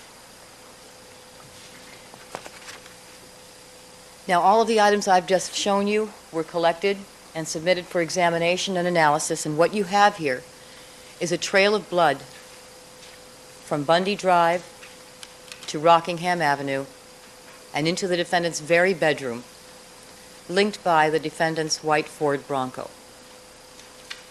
I'm not going to go into the details right now with you, ladies and gentlemen, about the manner in which evidence was collected or the manner in which it was all analyzed. We have experts for that. But I do want to make some general comments in order to point out a few things right now, just to dispel any misconceptions anyone might have about evidence collection and analysis. First of all, collecting blood stains is a very simple thing. You or I could do it. And I tell you this because I'm not that good mechanically or scientifically, but even I could do it. What you do is you take a very small square of cotton and you put distilled water on it and you soak up the stain. There's no magic. Anyone can do it. It's just like you would go and soak up a spill in your kitchen. Not very different. Now, many laboratories or many police agencies use lab technicians for that. You know, people that don't have a bachelor's of science or any particular degree in criminalistics or forensics. Forensics is a science of crime scene analysis and investigation. Many of them don't use anyone with a degree in that, but LAPD does. LAPD uses criminalists who are people that have Bachelor of Science degrees in forensic science, the science of crime scene analysis. So they actually use people that are overqualified for the job. A likely issue in this case will be the testimony of the coroner. Now, I know that we've all seen, some of us have seen anyway, Quincy, seen Jack Klugman on television. He goes out to investigate the crime and he finds out who did it. In the general course of things, although there is a coroner's investigator, that investigator is just responsible for collecting the body from the scene and getting it to the coroner's office intact. What the coroner does is the coroner looks at the body to determine cause of death. Ladies and gentlemen, I can guarantee you one thing in this trial: there will be no dispute as to cause of death. No one will argue about what the cause of death was for Ron Goldman and Nicole Brown. The issue that will be raised is the time of death. Now, what can a coroner do for you with respect to time of death? The coroner can never really be that precise. A coroner can tell you, just based on his examination of the body, he can usually bring it down to a range of within 3 hours, between 9 and midnight, between midnight and 3. But if you want to pinpoint the time to within a minute, 10 minutes, a half hour, or even an hour or 2 hours, a coroner, solely by his examination of the body, cannot do it. We always have to, and that's true in any case, we always have to rely on the testimony of other witnesses, witnesses who will tell you when the victims made a phone call, or when they heard the victim leaving the house, or when they last saw the victim. Dogs barking, the kind of evidence I just talked to you about, is often what is used if you want to try and really pinpoint the time, because the coroner cannot pinpoint it to within minutes or even an hour, really, in any case. Now, before I get into the analysis of evidence, I'd like to talk to you a little bit about what scientists and criminalists look for nowadays when they examine the evidence. We've made tremendous strides in many areas. In general, in order to be able to solve crimes, the police have to stay at least one step ahead of the criminals. That means that they have to look for evidence in places and in ways that the criminals will not have thought of. For example, when it became known that you could match fingerprints, criminals wore gloves. When it became known that a bullet removed from the body of a victim could be matched to the gun that fired the bullet, they started to dispose of weapons, or to use weapons that could be easily disposed of other than guns. And nowadays it's very common to find cases where no murder weapon is recovered because they're smart enough to get rid of those weapons. So not all criminals figured this out, but the smart ones did. So we look at blood, for example. We test it for DNA. We look at hair and fiber. We examine it microscopically, comparing it to the victims and to the suspects to see if we can exclude them or if it's consistent with them. Now, in particular, the value of hair and fiber is a very unique thing. The reason for that is that through your daily life, you walk around, you shed hair, you shed fiber, you pick up hair, you pick up fiber, and you're not aware of it. It goes unnoticed. It's an involuntary thing, and it happens constantly throughout the day. There's a very fancy term for this, and it's called the Locard exchange principle. You don't have to remember that, because all it really says is when you go into a place, the environment affects you, and you affect the environment. And it's just what I said. You leave hairs and fibers, you pick up hairs and fibers. So, for example, if you have a red couch, an expert can look at your clothing and find the red fibers, look at them under a microscope and compare them and say, first of all, you are near something with red fibers, and if he has access to that couch, can examine and see if they're consistent. That is, that they could have had the same source. What the value of this is that it shows contact. It shows where items of evidence might have been. It shows who might have been in a given location and who came into contact with who. Because you find hair and fibers so often in a crime scene, because the shedding goes unnoticed, this can be of very great value in solving crimes.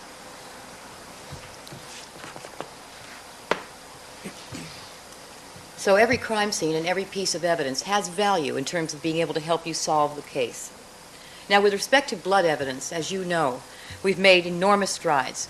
We have advanced our ability to extract information from blood with the development of DNA testing. This allows us to be far more precise in pinpointing the possible source of a blood stain. And we can also have then the experts tell us how rare it is that you have a blood stain matched to the type of a particular person. I'm not going to go into the details of all that testing. I'm going to let the experts talk to you about that when they come in and testify. But they will. They'll come in and tell you about all of the processes, and they'll explain how rare it is to find a match between a blood spot in a place and a particular person. Now, the defense is going to speak to you at length about contamination and all the problems that could ensue in the testing, but I'll simply say this at this point. There are safeguards built into the DNA tests that you will hear about, and these safeguards will show when problems occur. This is one of the reasons why DNA testing is so reliable, and you'll see that in this case, we have many blood stains, as you've already seen, not just one. You might question it if only one of many blood stains came back to a suspect. But when one after another, after another, after another matches the same person, then you realize that the testing is accurate, that it works, and that if there was contamination, it wouldn't keep coming back to one person. It just wouldn't come back at all.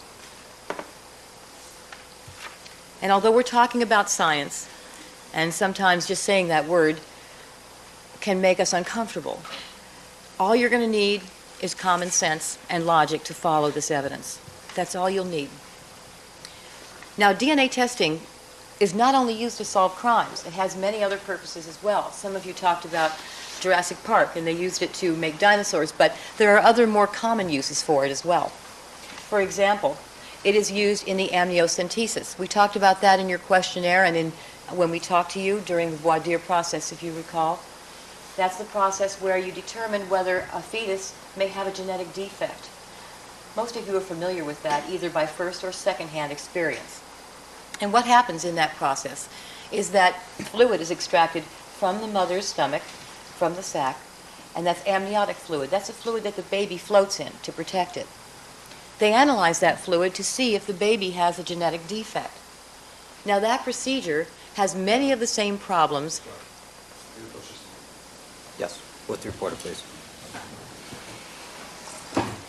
Your Honor, while counsel's approaching sidebar, if we could maybe take just a little stretch break, stand up, just stand up. Maybe the jury would like to do one.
All right, thank you, counsel.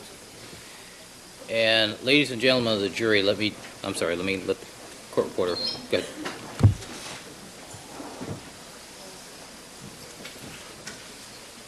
This is going to be a long trial, as you can tell. In the event you should need to take an unscheduled comfort break, and we will take regular breaks, but if something comes up, feel free to raise your hand, because it's going to happen to me during this trial. I'm sure it'll happen to one or two of you during the trial. So if we have to take an unscheduled break, that's life in the big city. We can deal with it. Feel free to let us know. All right?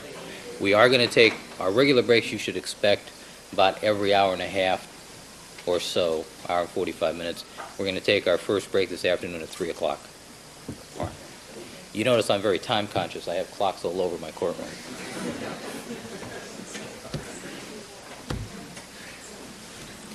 All right, Ms. Clark, would you resume your comments, please?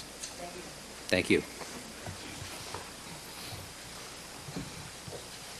Now, the evidence will show that the amniocentesis procedure has many of the same problems that crime scene analysis does. And those problems are this. You have limitations in quantity. There's only so much you can get, right? If you go to a crime scene, you collect the evidence that you find, and you're limited by that. The same thing is true of the amniocentesis. First of all, you can't withdraw too much fluid or it will endanger the baby. Not to mention it's very uncomfortable for the mother. You're limited in quantity then in both situations. You also have a problem with a mixture. By that I mean, at a crime scene, you will often have a mixture of the victim's blood either with each other or with the defendant. And that means that they have to know how to separate them out. Who could be the source of this and what possible mixture you have. That's a very similar problem to the amniocentesis, where you might pick up cells from the mother, and then you're analyzing for the genetic makeup of the mother instead of the baby. So they have to know how to separate that out in case it happens. So you have very similar situations. Another situation that is similar to crime scene analysis is identification of the war dead. One of the tragic aspects of dying in a war is that sometimes we're left with nothing but body parts, and we have to be able to identify whose they are. In order to establish the identity, they will take that body part, extract the DNA, and determine if it matches to, if that goes into a parental thing. You have to take the parents, and then you can tell, based on what the parents' makeup is, whether this was their child. That's one way of doing it. It's called paternity match. DNA testing can do that. Now, obviously, the body parts, tissues, or organs that are found in war dead are found out in jungles, in deserts. They're found in terrible places where there's going to be a lot of deterioration, and it's difficult, the same way as in a crime scene, because in a crime scene, it's messy and dirty out there. It's going to be in a street, a sidewalk, a house, a car. That's not a laboratory situation. Well, it's the same thing with the war dead. You have kind of unfavorable conditions that are going to deteriorate a sample very rapidly. And so you have a similar problem with non-criminal crime scene uses as you do with crime scene uses. And yet DNA has been very successful in identifying the war dead. Another way that DNA has been used that is not in crime scene analysis is in identifying old remains. By that I mean skeletons. They can extract the DNA from skeletons to determine the identity of the people that once those skeletons were. And they did that recently to identify the Russian royal family that lived back in 1917. So you can see that the DNA testing procedures is a very powerful tool that is useful in many, many ways, not just in crime scene analysis, but in medical diagnosis and in identifications that are necessary in other areas.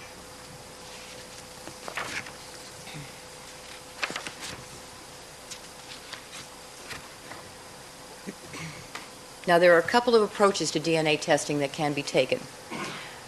The first one, you're going to hear these terms a lot, so I'm going to start you today, is RFLP. That stands for Restriction Fragment Length Polymorphism.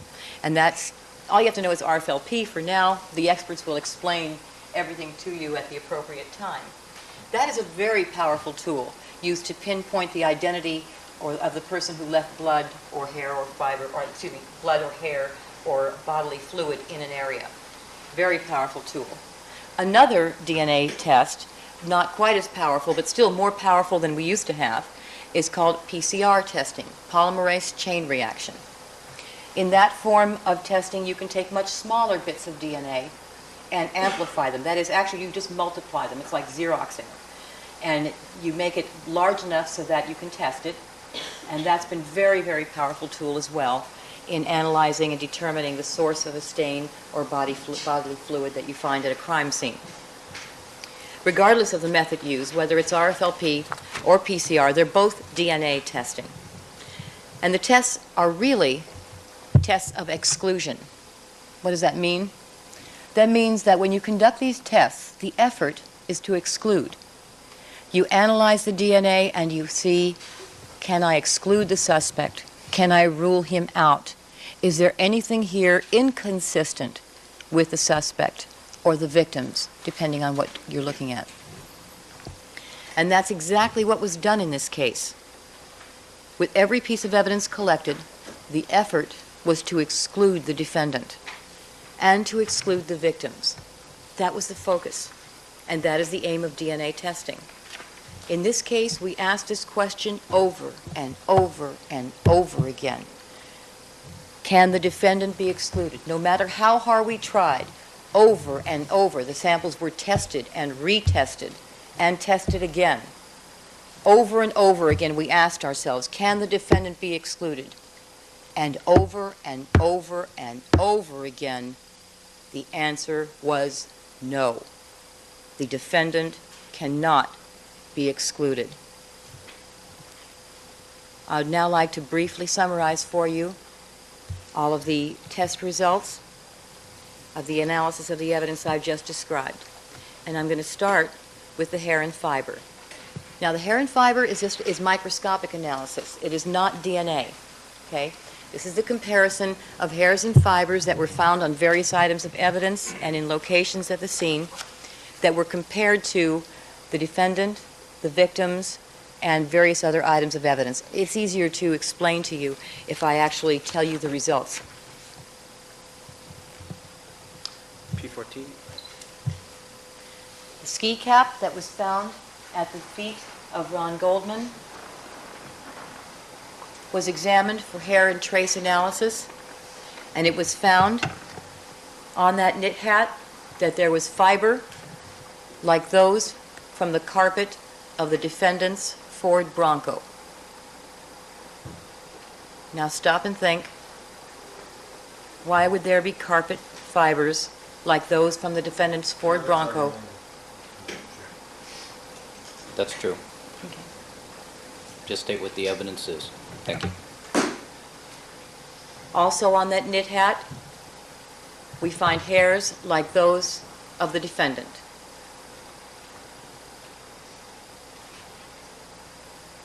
Which is what you would expect to find on a hat worn by the defendant. Your Honor, the next one. P11. Your Honor, before we pull that up. I've got it. Thank you.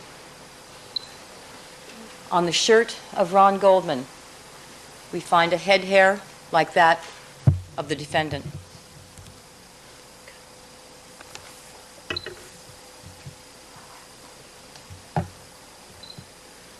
On the glove found at the defendant's home at Rockingham, we find hair like those of Nicole Brown, hair like those of Ron Goldman, fibers like those from the shirt of Ron Goldman, and fiber like those found in the carpet of the defendant's Ford Bronco.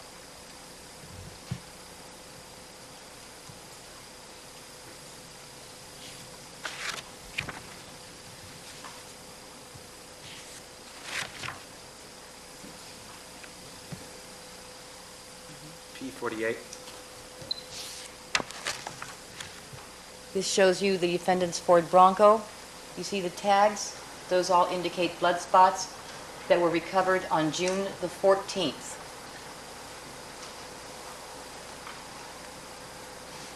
The blood stain on the panel, and that's, I'm going to try and indicate it with the red light because it's at the edge of the photograph where that tag is. That blood, as well as the blood on the That blood on the panel matches the defendant. P49. The blood indicated here with the number 34 matches the defendant. P50.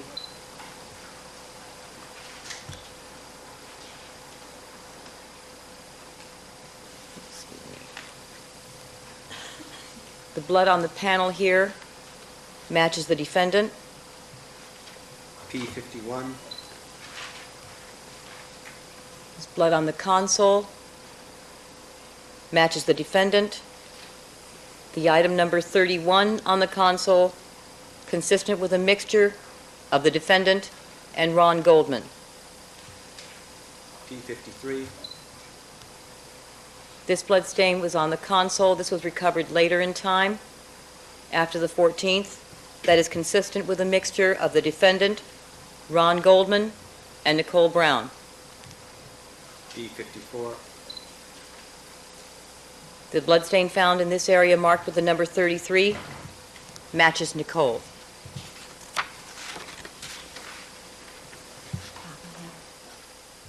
P40. On the Rockingham blood trail, the item number 6, which is, they don't have a close-up of it, it's one of these 3 markers. We will have it better explained to you with a diagram during the trial. The blood spot number 6 matches the defendant. P41. This is the blood spot number 7 we showed you before, close up.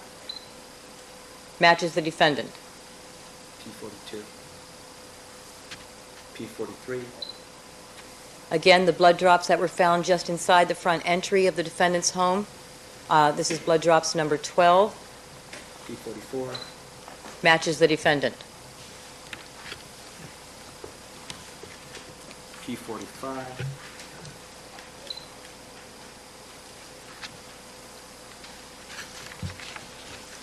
The socks that we indicated earlier to you were found in this condition, thrown hastily at the foot of the defendant's bed in his bedroom. The blood on those socks was analyzed. P46. It was determined that the blood on one spot matched the defendant. The blood on another spot matched Nicole. P19. Pardon me, P39. The glove that was found at the south walkway of the defendant's property at Rockingham revealed blood that was consistent with a mixture of Ron Goldman, Nicole Brown, and the defendant. P19. These are the blood drops at the Bundy location at 875 South Bundy. This blood drop that you see here, marked with the item number 112, matches the defendant. P21. Matches the defendant. P23. Matches the defendant. P25. Matches the defendant. P27. Matches the defendant.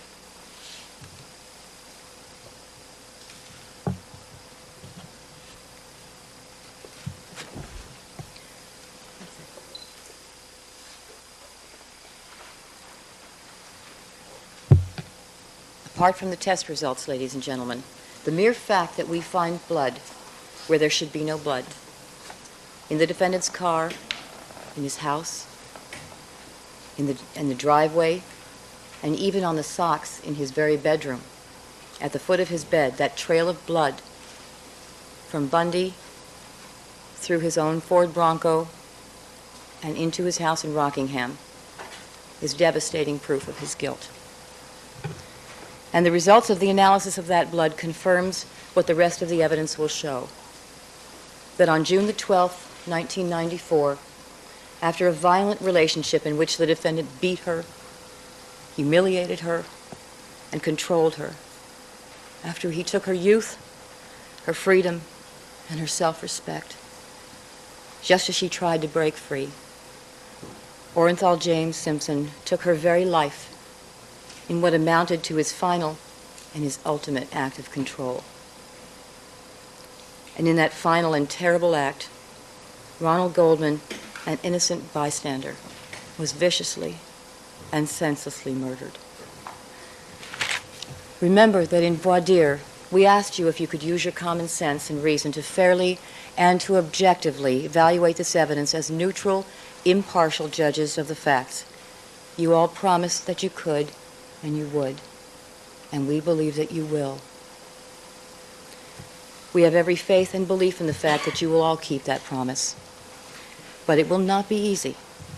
You will be tested and tempted throughout this case to accept the unreasonable and be distracted by the irrelevant. The defense will talk to you about possibilities, and they'll insinuate many sinister things based on those possibilities. Possibilities of contamination, possibilities of setup, all in an effort to explain away all of the physical evidence.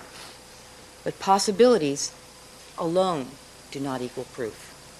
You've heard the instruction that says that all matters subject to human affairs are capable of some possible doubt.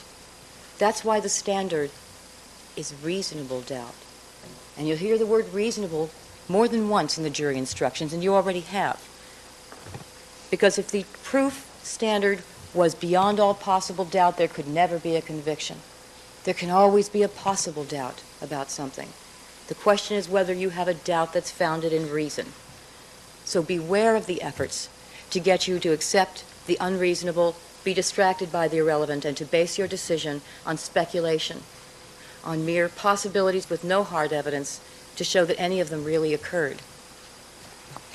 Listen carefully to all the possibilities and the hints raised by the defense and ask yourselves, is there any proof that any of these possibilities actually occurred? Listen carefully for the defense to explain how the defendant's blood got on 875 South Bundy Walkway. It's going to be up to you, ladies and gentlemen. You're going to have to be ever vigilant in acting as the judges in this case. Each one of you is a judge. Each one of you is a trier of fact. You have to examine all of the evidence very carefully, and as you do so, ask yourselves, is this reasonable? Is this logical? Does this make sense? Would I look at this evidence the same way? Sounds like argument to me. Look at the evidence the same way as you would for any other case. Now, winning is not what this is about. This is not a game. This is about justice and seeing that justice is done. 2 people have been brutally murdered, and the evidence consistently will point to the guilt of only one person as their murderer. Tell me what the evidence will show. Are you about to conclude? Mm-hmm. There was no rush to judgment in this case. It was very carefully considered before it was filed. The evidence will show, ladies and gentlemen, that as of June the 15th, many DNA results had already been returned. As of June the 15th, there had already been a match between the defendant and the blood found at Bundy Drive. There had already been a match between the victims and the blood found on the glove at his house. Many things were known, and yet it was examined carefully, the entire case examined very carefully, and was not filed till 2 days after those results were obtained. My job is to seek justice. I've had cases before this one. There will be cases after it. This case is not about the lawyers, myself, Mr. Hodgman, Mr. Darden, or Mr. Cochran. We have to remember what this case is about. And justice for all. Ladies and gentlemen, if those words are to mean anything, we must all be equal in the eyes of the law, and we cannot use a sliding scale to judge guilt or innocence based on a defendant or a victim's popularity. We live in very, very strange times. Counsel, this has all been argument for the last 5 minutes. I'll wrap up, Your Honor. Please.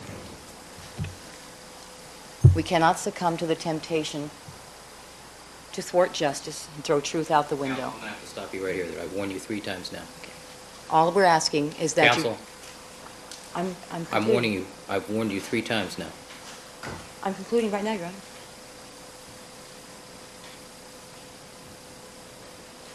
Please. May I? Please. Thank you.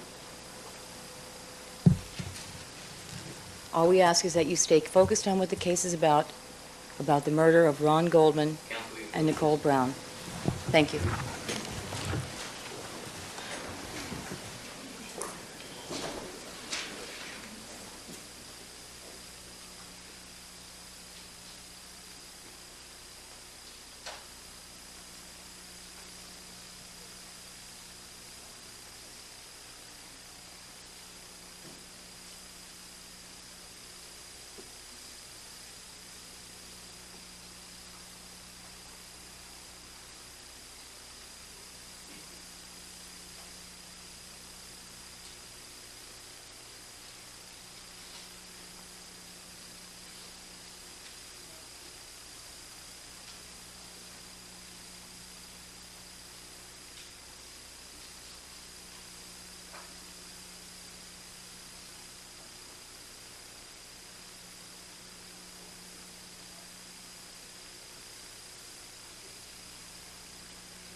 All right, thank you, counsel.